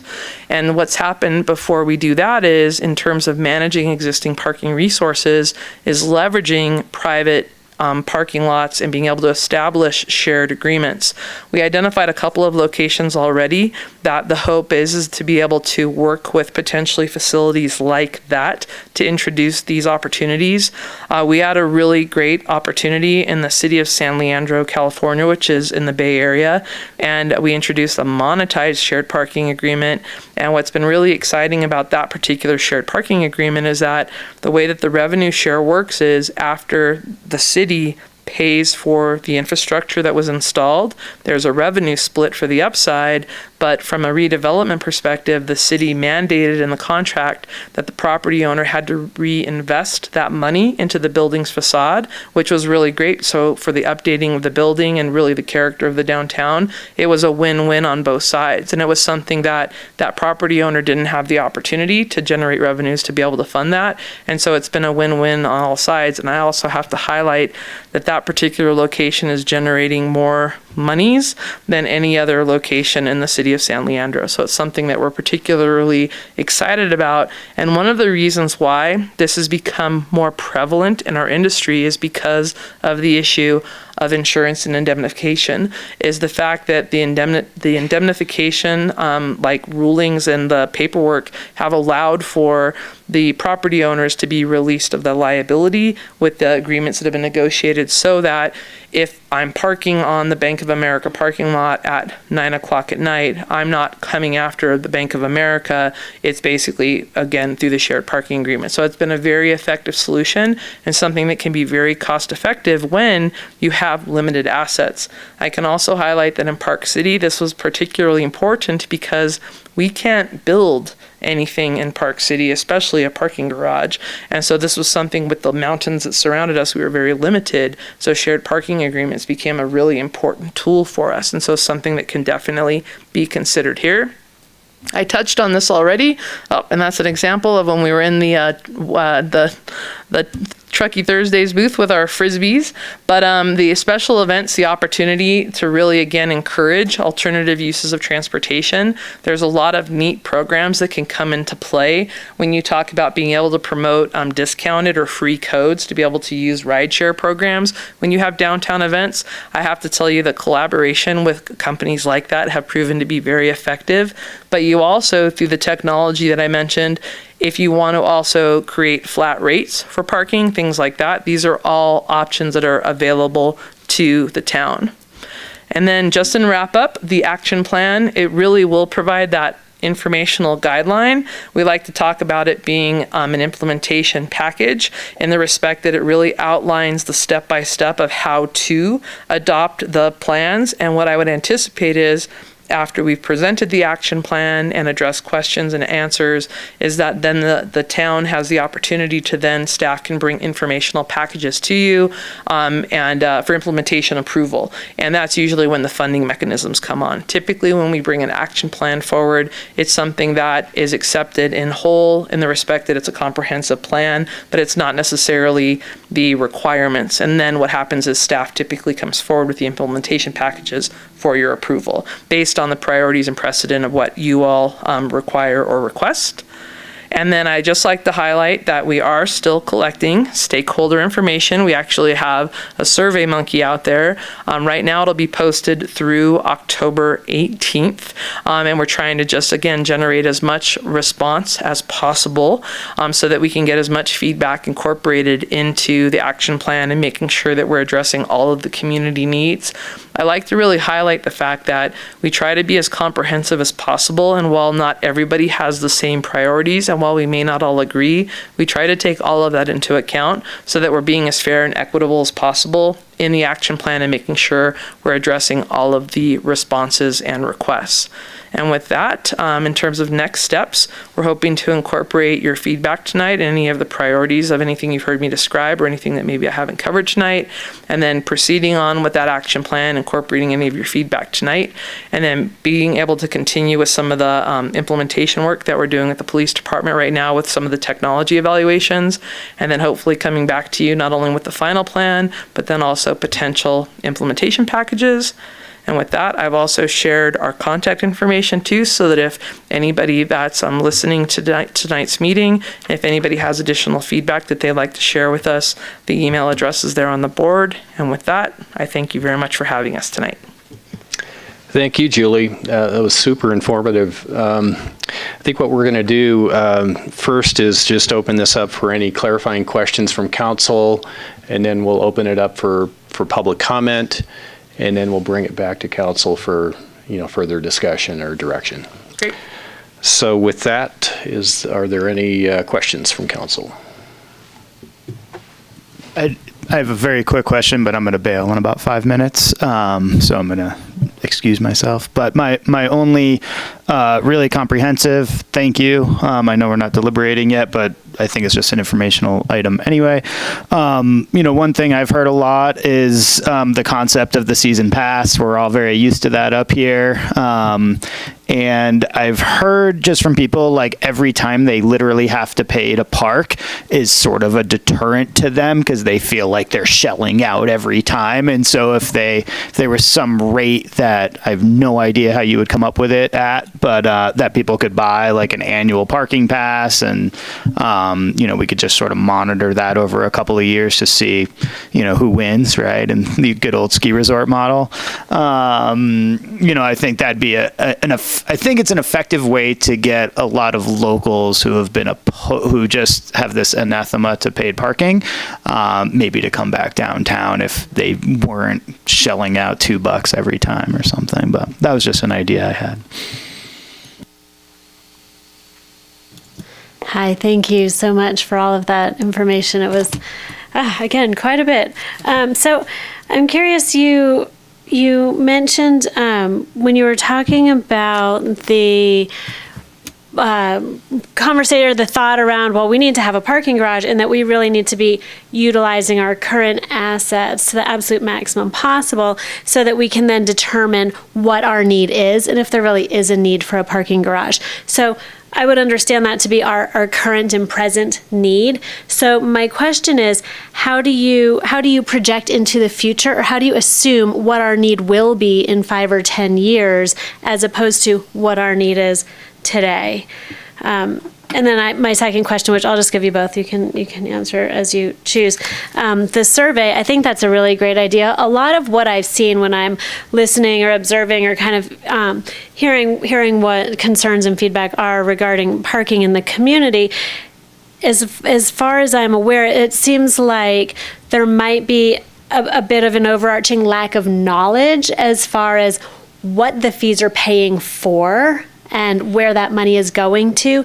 So in this survey, does that educate people around in knowing that the parking spaces are, leased by the town from Union Pacific? Does that change your thoughts? Like, how do you educate while also getting feedback so that we're not just kind of collecting answers that are based on knowledge that's formed by people making up stories around what they perceive to be accurate, which may or may not be based in actual fact? So first, the whole how do you predict the future, which is absolutely, if I had a crystal ball, I definitely would be in a much different place in my world. But I think what's important, and this goes back to what I was describing about data-driven decisions, is that the nice thing is that we have an industry standard.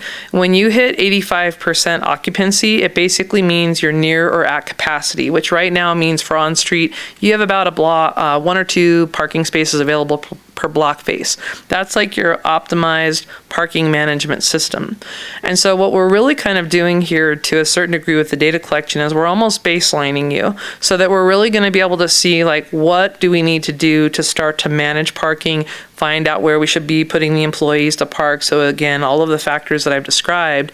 And then what you do is you continue to measure occupancy so that when you start to put those parking management tools in, you continue to manage and monitor so that when you start to hit certain occupancy levels, and this is something that'll be described in the action plan, is when you need to start to make decisions so that you know when you need to start making strategies.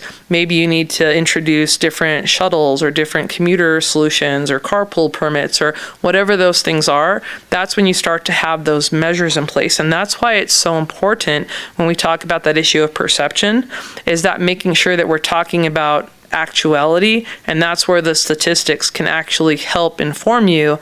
And one of the things that's been very consistent throughout the country is that municipalities like yours are actually introducing that 85% measure into your municipal code. So that actually when you talk about a municipal code update, you actually define that so for you or future councils know that they need to start to make decisions based on those types of standards. And so I think that that's really how you start to anticipate, because of with the introduction of rideshare, with the introduction of potential autonomous vehicles, all of these things that have so many unknown factors, we also don't want to be in a silo or a box where we're not thinking about the growth and development of our communities. But I also know with some of your housing developments and things like that, they're also TDM driven. And so when you really start to think about the objectives and plans for the town, you also tie that into your strategic plan, which then results in your parking management decisions too. So it's not a simple, one-stop shot answer, but I can at least tell you that to be able to make decisions based on that statistic is going to help you. And so that ongoing monitoring, and I have to highlight, that's another reason why the investment in license plate recognition technology will be so helpful, because you won't have to hire parking consultants like me. You'll actually have the resources and tools to have ongoing data collection and to be able to look at the numbers as you're gathering them so that you actually can bring that resource in-house. Oftentimes agencies find it more convenient to let us do it, which is fine. No, I won't turn it away. But the fact is that you're actually going to be enabled with those tools. The other thing that you talked about was the survey. I can say that in the survey, we didn't necessarily influence the requested responses with that information, but what I can add is when we have the action plan ready and we're basically starting to introduce the drafts and the plan, I would suggest, and I'll definitely work with the chief and Devery on this, is to make sure that we do the same outreach that we did at the beginning. We do the same outreach at the end, because we want to go back to the same stakeholders that provided us all the feedback and then go out there, and I call it educate and inform, is not only share the findings because they have such an interest because they shared their feedback with us. We want them to hear about where we are, what we found, but we also want to make sure to help inform them so that if we found that there's folks that are unaware, a lot of times folks don't recognize with the parking district or the enterprise fund that those monies stay within the area in which they were generated. And so those are things too that can come as a result of the action plan. One of the things that I think is the biggest benefit to the action plan is it gets our community talking about an issue that maybe is an underlying current, that everybody has those perception issues. And when we can start to talk about the reality checks, it really does start to make a difference. So that education and information, I think, will be absolutely essential. And one thing I'll add to that is we do have a steering committee through this process that heavily involves TDMA. We have presentations TDMA, and TDMA really is kind of our ambassadors to the parking program. So when you talk about the community having a better understanding of what the enterprise fund is, where the revenue goes, what we use those things for, I think it's critical that that message is not only presented by us and through social media and our education kind of parking 101, but that TDMA is also echoing those same kind of historical or educational components, because I think they carry more credibility than me spouting that off. I won't take offense to that, but just the reality of what it is. And when TDMA really has an understanding of what the parking district is doing, that's where the core is of either our complaints or our biggest allies. So that's a critical component moving forward, as well as keeping them very involved in the process and educated on what's going on.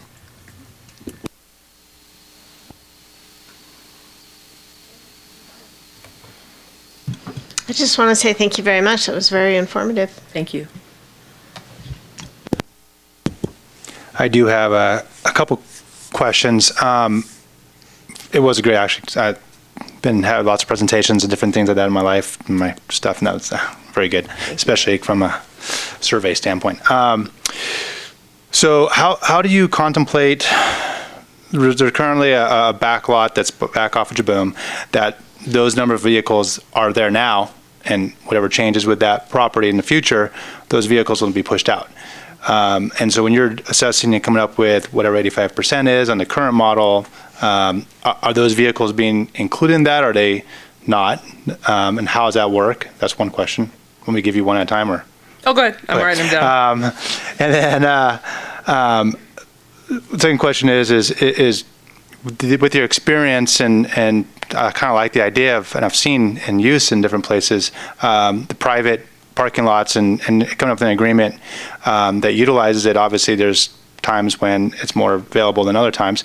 But from the private party, landowners, property owners, how, in your experience, how is that? I can see a lot of reasons why they would be resistant to the idea, even though there could be some huge benefits.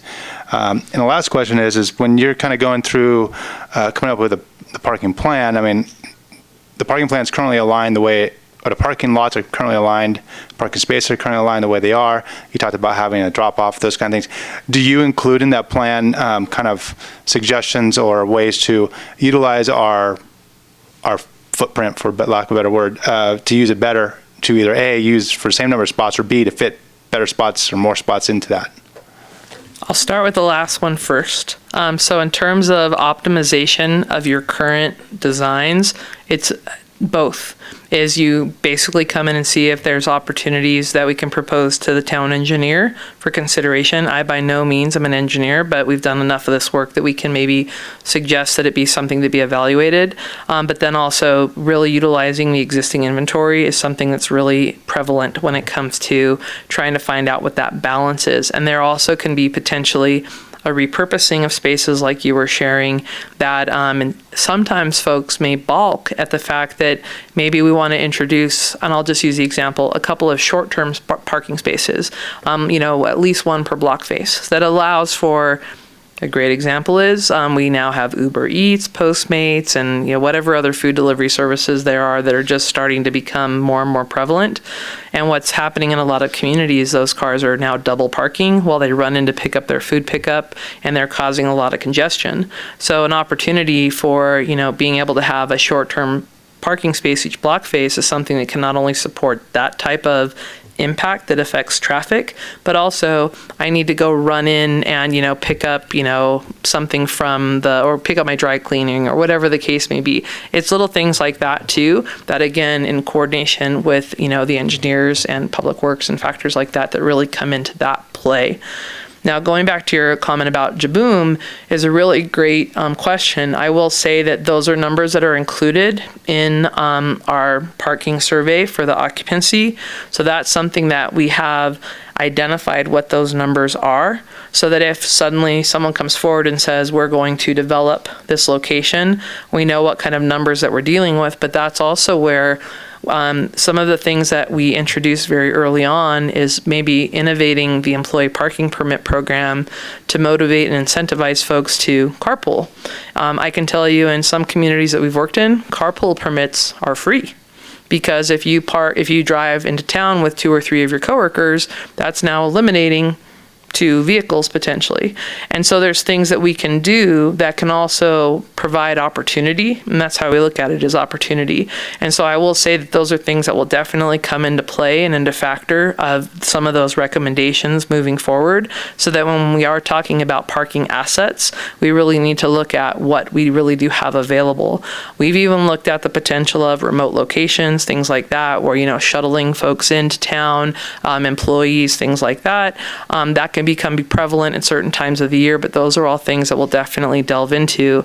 And then your comment about the shared parking, you've absolutely hit the challenge, is when you utilize a location like a church or a bank. They have operating hours, right? They have peak uses of time, and typically that becomes part of what that negotiation is, and you just have to make sure that you have solid I'll call it compliance or reinforcement to make sure that if we have that asset, that we don't abuse that asset. Oftentimes when we use facilities like a church, for example, sometimes we'll introduce a municipal valet program, which basically allows us to control the cars that are parked in locations like that. And so there's ways to be creative to manage the asset or the resource that might become available to us. And that's something that I will say, like with the use of valet, has become more and more prevalent, so that we can utilize shared parking assets, because then it's part of, going in, and if your car is left over, it's part of the use requirements of, what'll happen to your car after, 2 a.m. or whatever the case may be too. But all of the things that you've identified, I'll make sure that we definitely tackle those in the action plan for sure, so. And I'll just talk about the understanding of supply, or the management of the 85th percentile component. One of the critical things, and Julie will never say this about herself, but I'll sing her praises and her associates' praises really quickly. One of the decision points that we made when we selected Dixon was based on, she's a subject matter expert around technology applications for parking districts and for parking management. And that was critical to us because it takes this out from being a one-shot and done type of consultant relationship. It puts the analytics in our hands to make this an ongoing thing. So regardless what happens with Jaboom, the build out in the rail yard, any other development changes that happen on West River, East River, wherever that might be, we can, with the right technology, continue to adapt and understand those dynamics. So that's a critical component. That was a huge selling point on, obviously, from her presentation tonight, several other variables, but she was ultimately very familiar with municipalities like ours as well as Truckee. She spent time here. She understands all the nuances, but that technology is a key part of putting that power back in our hands to constantly assess that, whether it's an annual update, quarterly, whatever the case might be. We can always look at that after we lose that inventory or we gain additional inventory. That makes sense, because I know it came up in both capacities. So, just a quick question in terms of the private lots and the potential there for tapping into those. Do you have a sense of how many spaces we're talking about within the downtown district? I don't have them at my hand, but I will make sure that we'll follow up with you all and be sure to provide that. I think just a rough estimate, we're at least talking about 100 to 150 spaces, I think is a fair estimate. But there's definitely a good bundle that we can utilize during peak times for sure. So if we can negotiate it. So yeah, we'll so work those it are out. typically a lease, some sort of a lease, ongoing lease negotiation. Typically, yeah. Yeah, okay, thank you. Thank you for the opportunity tonight. Thank you. Unless there are any other council questions, we'll open this up for public comment. Is there any public comment on this item?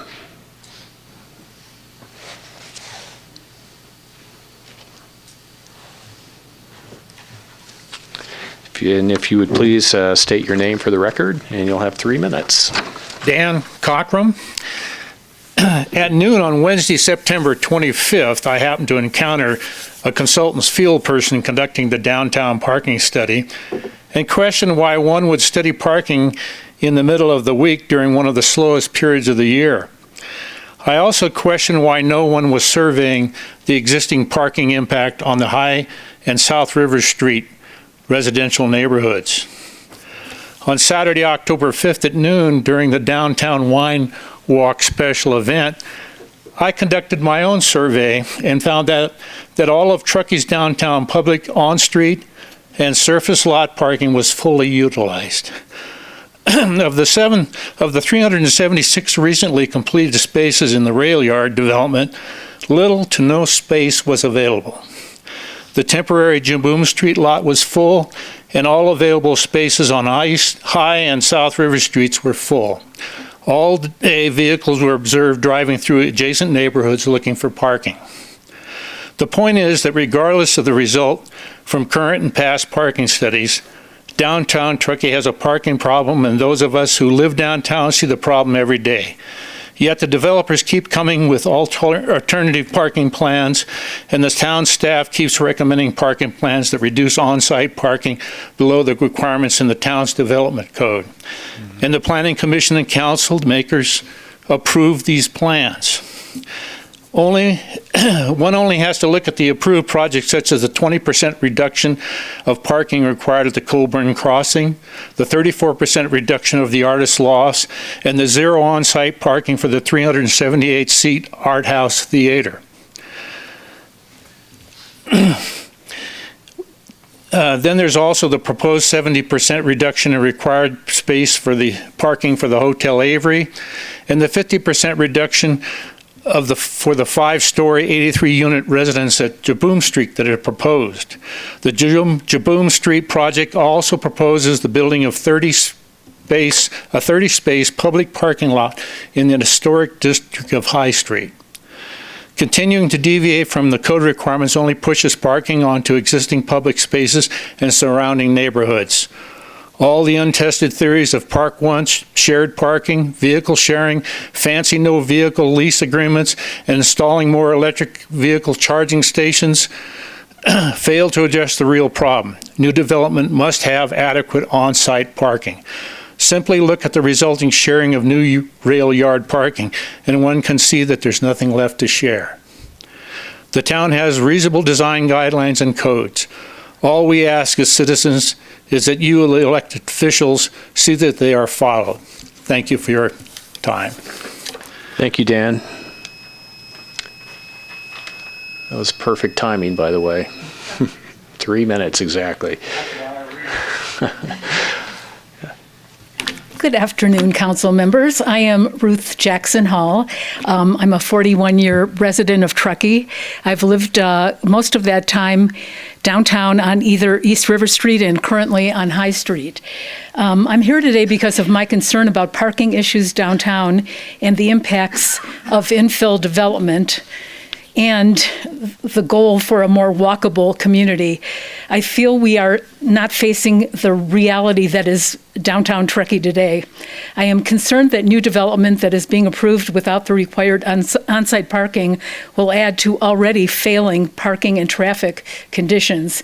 In particular, I am concerned that a current idea that is afloat that people will stop driving their cars if there are less places to park. I don't really see that working very well in downtown Truckee. It may work in some places, but it doesn't match up with our reality. In order to be walkable, certain conditions must exist downtown. One condition is the availability of nearby goods and services. Downtown Truckee was walkable in 1977 when I lived on East River Street. I could leave my car at home and walk downtown to work.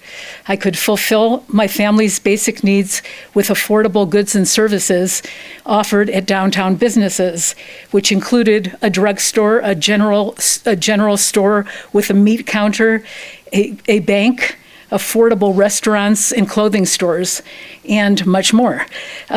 Downtown no longer provides affordable basic needs and has become a luxury shopping and dining area geared to tourists and affluent locals. Another aspect for walkability is safety. Downtown Truckee and the crowded arteries leading through it are not pedestrian and bike friendly. I've talked to people who are even radical bike riders who use all sorts of contorted routes to try to find a way, around the more dangerous parts of Truckee, particularly if they're transporting or riding with their children. Lack of public transit. Transit is at an infant stage and does not begin to meet the diverse needs of residents who work traditional jobs, let alone those who need to drop children off at childcare on the way to work, whose work is in outlying neighborhoods, or who work non-traditional hours. Then there's weather and terrain. The streets and sidewalks are wet, icy, and difficult to navigate in winter for most residents, much less when carrying groceries, and impossible for parents with babies and toddlers, the elderly who aren't able to take the chance of slipping on the ice, and those that are less able. So I have a few questions and concerns and suggestions. One, regarding the parking study. Ruth? Yes. Hi, over here. David. It looks like you've got, your time is up, but you've got a more to read, it looks like. Yes. And I was wondering, since it's in writing, would you be able to submit that to both the council and the staff? Yes. So we can review your additional comments I can't believe I went over. I talked too slow. That was it. Okay. It looked like you had another page there, so just. I have 3 bullets. Well, 3 bullets, that's it? Yes. All right, you know what, we'll make an exception. Okay. But if you could. Okay, I'll pare it down. Okay, roll Okay. in less than a minute, please. Okay. Will the parking study include a projection of future parking needs? You already answered that. Will you interview people that live downtown in the Sierra Tavern apartments, the apartments above Bespoke, above Casa Bieza, the Wegler's? There are these units downtown with people who have no parking. And I also think it might be helpful to really survey Sawmill Flat and Hennis housing developments, because they're having very big problems containing their cars within the boundaries of their lots. And I am going to send this to you because I had a few particular facts I'd love for you to see, but I appreciate that you gave me more time. Okay. Thank you very much. Thank you, Ruth. Appreciate your comments.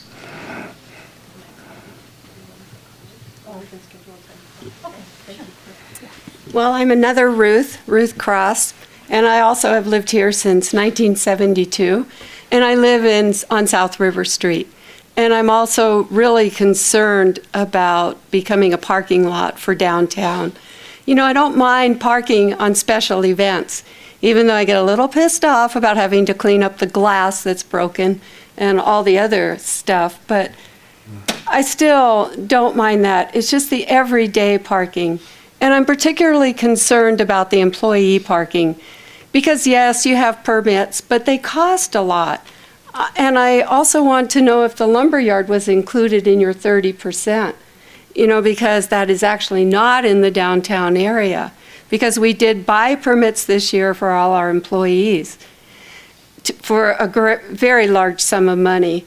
And I also feel that the employees, if you do use other parking lots, will they still have to pay for those lots? And I work at the warming center where I have to be there at 6 o'clock every morning. Now, I have to walk because I can't get over the berm. And most of the time, I have to walk in the middle of the road over the bridge when it's snowing because the sidewalk, you know, the sides of the bridge aren't plowed. And I can understand it, you know, anyway. So I feel very strongly that the survey also has to be done on heavy snow during the winter season, because everything I've heard so far has not accommodated winter, which you lose about a third of your parking. And when I'm at the warming center, it's at the church, the Methodist church, and the area on the side of the church where we usually park isn't plowed because it's private parking. So then you have to try and find a parking spot, and it's just a mess. So I'm gonna end quickly, but I really think that there isn't anybody in this town with all the construction that's going on that isn't really, really concerned about the infrastructure. And I think that the infrastructure does need to be addressed for today and for the future. And I'm glad that you're addressing it. Thank you. Thank you, Ruth. Any other public comment? Seeing none, we'll close public comment. And before we bring it back to council, there was a lot there in the public comment. So I just wanted to ask a few questions that were raised in public comment. One of them had to do with looking at High Street, South River Street. Maybe there's some other outlying streets within the downtown district. Can you talk about that, whether those were, and that was for Ruth, who did. Understood. She did finish in time, so we'll. So I one of the things I should apologize to the audience, because the one thing that I did not highlight, and I really should have, was the impacts of spillover parking. And I can absolutely affirm and assure you of the fact that it is something that is a very important part of this action plan. And I can tell you that I've actually driven and evaluated as well the surrounding residential streets, and can also see where the spillover, and I call it opportunity, is, especially for some of our maybe frequent employees or downtown visitors. And so one of the reasons why I mentioned residential parking permits, and I probably didn't delve in deep enough, is that can be one of the solutions that can help protect our neighborhoods and the surrounding areas to the downtown. So that is something that will definitely be incorporating that into that as well. I also want to touch on, I recognize that while the study was done during the summer, it's something that, knowing how impacted you are during the winter, it's something that you basically can apply these theories and these recommendations at that time as well. And it's something that I can tell you that we work with communities like Whitefish, Montana, that again, similar type of impacts as well. I think a little bit more snow than you all get, but these are things too that really come into play, is that being able to make those baseline recommendations that can be adapted documented and addressed, and understanding the fact that we do lose a lot of inventory when we have snow because the snow has to go somewhere. And so that's something that we absolutely take into account. But I want to assure you all that the residential impacts are something that we will definitely take to heart and definitely take advantage of that survey link. And we also have our business cards that if you want to make sure that we can coordinate with all of you directly, we're happy to have that. The more engagement, the better, because it'll make for a more comprehensive plan. Thank you, Julie. And two other questions. One of them had to do with the time of the survey period in, I think it was Mr. Cochran mentioned September, on a day where things are typically not very busy. What would you say about that? And then you sort of touched on it, but the seasonal nature of surveying, the seasonal nature of our town, and surveying summer versus winter. So if you could elaborate a little bit on that, appreciate it. Sure. The reason why we did the data collection in July and September is because you wanted a peak versus a non-peak. Because when you make the recommendations, it's kind of like what I said earlier about special event management, is that you don't want to make exceptional policies. You want to make sure that you're developing policies that are adaptive to meet both the demand and the average. And so that's one of the reasons why we actually collected the data, and the dates were actually picked very strategically so that, again, it wasn't 4th of July weekend, but it was just a typical summer weekend and a weekday, because that's another part. We also know that your parking and traffic are impacted differently on a weekday versus a weekend, so that when we can make those comparisons to peak versus non-peak, it's going to be very important. And when we share that data, I think you'll see where you can extrapolate and make those comparisons and make the recommendations and findings. And the aspect of peak time for winter versus peak time during the summer, obviously there's a significant difference when we talk about snow and snow removal.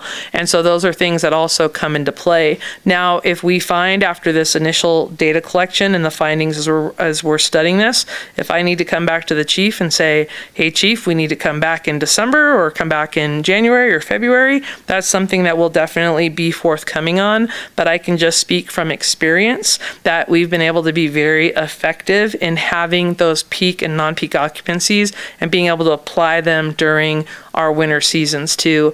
And I can say that just again in Park City, Utah, their summer and winter seasons, while again different sizes, different communities, there's a lot of similarities to that, and it's been a very effective parking management plan that's had a very positive impact on their TDM solutions and just the community as a whole too. So I will say, if you'll be patient with us and see what the action plan looks like, but also continue to provide your feedback, we'll be sure that we incorporate these concerns and making sure that we're addressing those too. Okay. And one last question. I'm sorry. No, you're good. This one's actually for me. How far out could remote parking be placed and considered, walkable into the downtown? It's interesting because our community member that shared, walking during the snowy season is a very different experience than walking during the summer. And so a lot of it has to do with the walkability aspects of the sidewalks, and if those sidewalks are salted or icy, factors like that. So those are things that have to come into play into that consideration. There are some things that, not to give away the secret sauce, but some of the things that you'll find in the recommendations is that some communities are introducing micro transit solutions, which actually promote some of the perimeter or farther reaching solutions, where they're like a 6 or 8 seater golf cart type of solutions, where they basically can kind of work, the main road and getting folks kind of back and forth. It's a very popular program in tourist communities like yours, because it services not only the residents and our downtown employees, but also our visitors and tourists coming to the area as well. There was one other comment that a community member made that I should highlight as well. The costs of the employee parking permit are something that will be very stringently surveyed. In many communities that we've worked in, we've introduced something called a low-income service worker permit to ensure that I think we all recognize without service workers, we don't have a vibrant downtown. And so it's something through carpool permits and low-income permits, things like that. Those are all factors that really come into the overall solutioning. So I really do feel pretty confident with the comments that were shared tonight that we can absolutely incorporate the concerns and make sure that they're addressed as well. All right. Thank you so much, Julie. Thank you tonight. Really appreciate it. At this point, we'll bring it back to council. Now, we're not making any decisions tonight. We're simply providing any additional input or thoughts that we might have. Yep. And questions that need to be answered, thoughts, things that need to be maybe hit deeper, those kind of things. And then ultimately, there's going to be a report coming back of some kind to council for some sort of action. It'll come in several forms. The first will be a draft report that it will come quick enough we won't do an update specifically on that.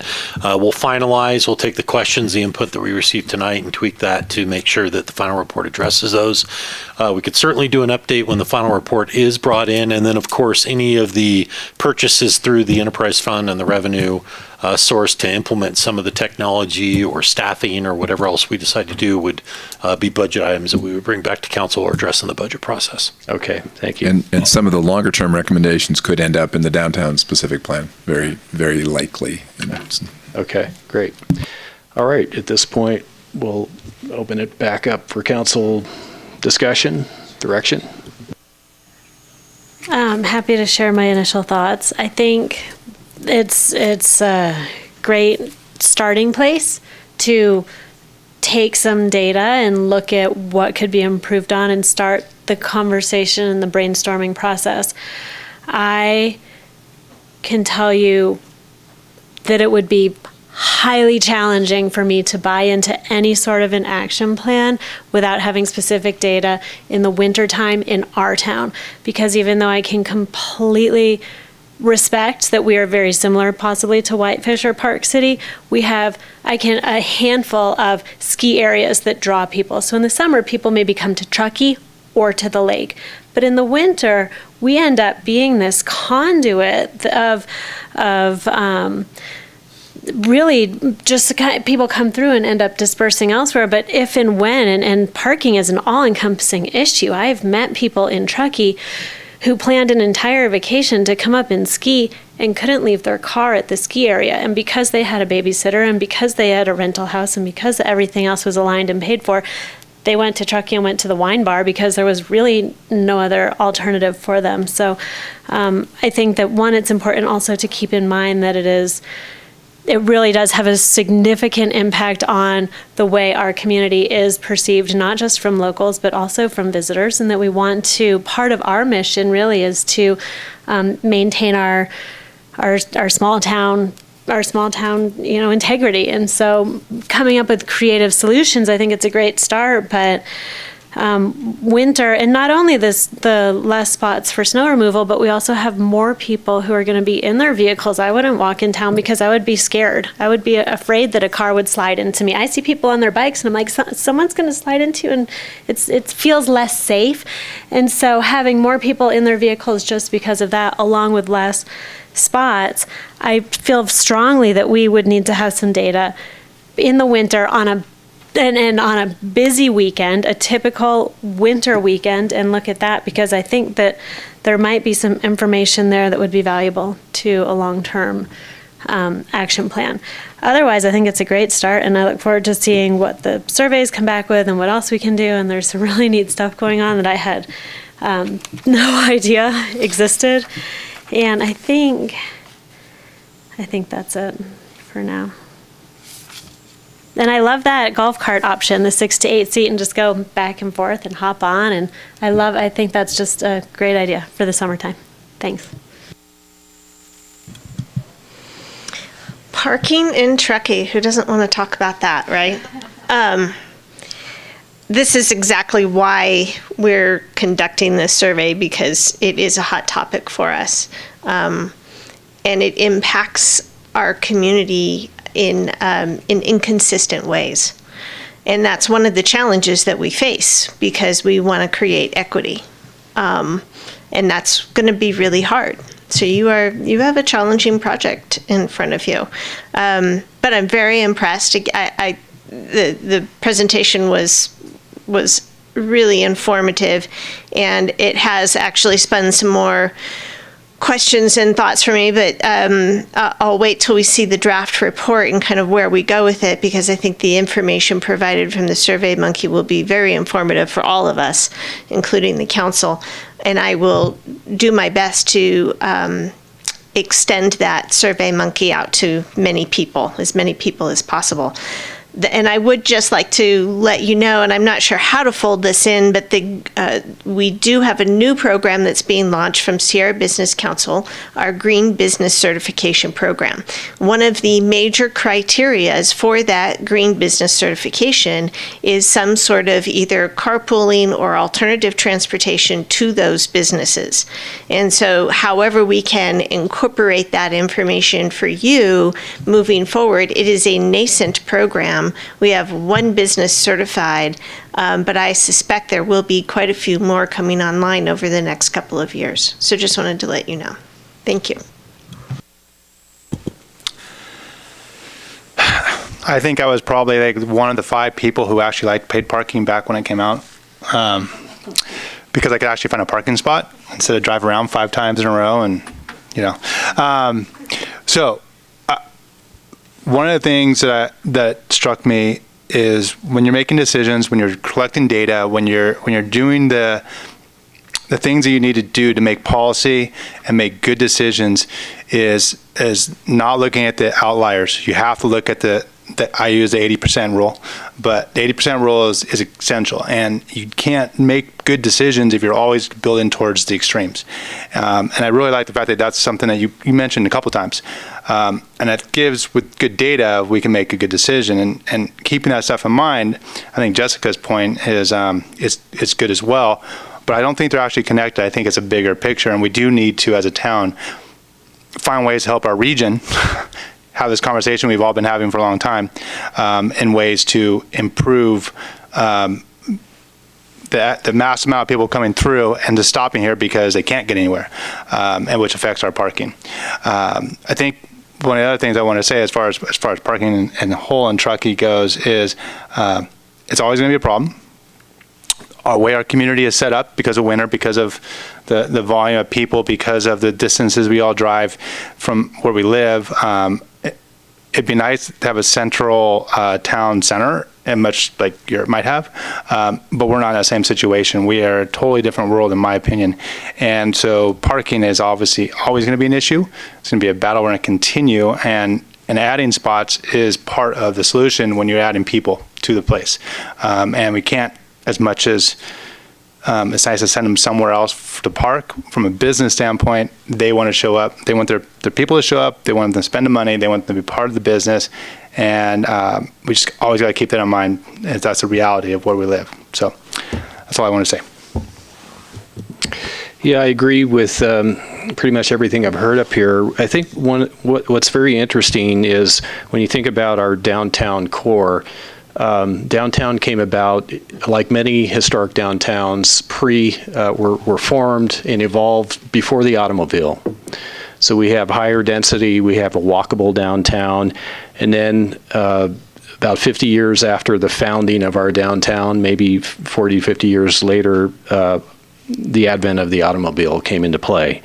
So I think what we're experiencing is probably much like many historic downtowns experience, where you've got the overlay of history, walkability, with new building codes, with new parking codes and requirements being placed on infill development and other similar types of developments. So that's kind of an interesting juxtaposition, which is, clearly putting pressure on our historic downtown. I think the more analytics, the more information that we have, the better. I agree with what Tony was just saying about that, and that'll help us to make better decisions. I agreed with Jessica's comment about looking at winter and summer, not just solely summer. Yes, I believe you that we can extrapolate, but our environment up here is so unique in the winter, and there's so many impacts that I think it would be important to have sort of that metric or that other sort of point of perspective. And then I think finally, I would take it that understanding our inventory is going to be, ultimately a part of whatever final report we have. Understanding inventory and again, pressures and flows that the traffic impacts bring on that inventory. So it sounds like you're on a great track. And absolutely looking forward to seeing the subsequent reports coming back to council for further consideration. So thank you. Also want to thank everybody this evening for your public comment as well. So no action, right? No action, just your input, and we've received that, so thank you. Okay. The only thing I'll clarify, just to make sure, because I think it's an important component, certainly we talked about license plate readers, a lot of technology, but we're not exactly flying blind now. So we do have data with regards to the tickets that are purchased, the length of stay, the inventory that is there in the wintertime, and luckily the other component, which I still think we could do more and enhance that data to really understand it, for sure. As you all know, we're very fortunate with the Public Works Department that we have. We really don't lose a lot of inventory on the long term through the winter. We do lose it in a storm on a particular day, a particular 2 days, but overall, the spaces stay pretty consistent through the winter season as they do in summer, give or take, a small percentage. Are we going to invest in this was an intriguing thing, but the wind chill immobilizing device? And does that come in multiple colors? I wish I knew what that was, but sure. Yeah. Okay. Yeah. I'm still stuck on the barnacle, to be honest with you. Yeah. All right. Oh, is that okay? So yeah. That's the windshield clearing. Right? Yeah, the barnacle. Yeah. Okay. Yeah. All right. We'll have a logo on it for sure. Yeah, exactly. Yeah. Would not be fun to find that on your car. All right. Okay, thank you again. Especially really appreciate since, so many people in town know each other's cars. They're like, oh, right. Joe got the barnacle. It's only a matter of time for somebody's driving down the street with their entire torso hanging out the window, right? Okay. All right, excellent. Thank you again, and we'll look forward to more in the future. With that, we're going to move on to our council reports. First up this evening, Councilmember Commendatory. All right. Okay, so I actually have a few things to report that are a little more substantial. How about that? So what was my last couple weeks like? I did attend the Hotel Avery balloon story pole event, for lack of a better description. I was there and I was able to partake. I also attended the Truckee River Basin Water group, and it was actually very educational, and it kind of was more of an overview of the entire Truckee River water basin and how it flows down to Pyramid and who's in control. It was very, very, very good. Met with a few department heads, including Dan, Danielle, and Chief Leftwich, just kind of going back and taking my questions to them instead of them coming to me, and trying to get a better understanding of a few things. And the last thing is, I just, since this was a topic about 3 meetings ago or 4 meetings ago, I met with Jan regarding the Planning Commission, and we've kind of going through that process. I've also opened it up just because I think it's important to have a process to the public and get other input of who might be interested. So Jan and I are kind of working through that. It is now public that we're taking applications, and just kind of go through the process and honor both sides and everybody, and Jan especially, to make sure that whatever decision I should make is a well thought out decision. So that's the big news. So that's it. Councilmember Klopstadt. All right. Well, last week I had a meeting with Jeff, Dan, and Kelly, and we spent some time reviewing our existing transit system, the challenges, and then the hopes for the future. So that was very informative, and the bottom line is we need a sustainable funding source for our transit system. Just why I was actually very pleased to see that being part of tonight's agenda with the CFD. I did miss the last GPAC meeting, which I felt terrible about, but I did get a good update from staff. And I enjoyed the Chamber Awards ceremony. Very festive. It's always wonderful to see the things that our business community are doing and the ways that the community is supporting them as well. I was interviewed by the Sierra Expeditionary Learning 7th grade crew as a public official, as they're doing an expedition on community and community service and electeds. So that was very, very enjoyable. It's always so fun to see their enthusiasm. And then I actually enlisted my husband, Sven, and my mom in joining me for the Truckee Litter Corps this past Saturday. So with us in force, we were able to clean up my section of Donner Pass Road, so I was very happy about that. And then this morning, I thoroughly enjoyed the Good Morning Truckee presentation from Nick Martin and Erica Mertens. They did a great job, as did our Sierra Business Council launching the Green Business Certification, but mostly I was profoundly moved by Joanne Marchetta, is that how you say her name? The executive director for TRPA. She really hit the message home that we are all responsible for our environment and the climate. It's not the other guy. We all are. So that was very, very profound. Enjoyed it. Thank you, Anna. Well, I attended the Chamber Awards dinner, which was also enjoyable, and it was nice. I've been really juggling quite a bit with some other things going on too, so it was nice to actually get out and get into the community and do something. So that's my one report, which we're working on. Thank you. Thank you. Thank you, Jessica. For me, September 26th, I did attend the GPAC right here in this room. We had separate sort of focus groups focusing on various topics, and I happened to be at a table that was focused on economic development in our community, and it was a really great discussion, good group. The very next day, the Truckee Chamber Awards dinner. Yes, wonderful dinner. I think we were all there, right? Saw you, Tony, as well.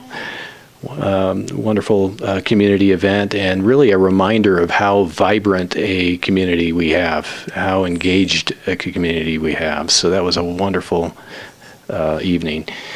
Every community can use a little TLC.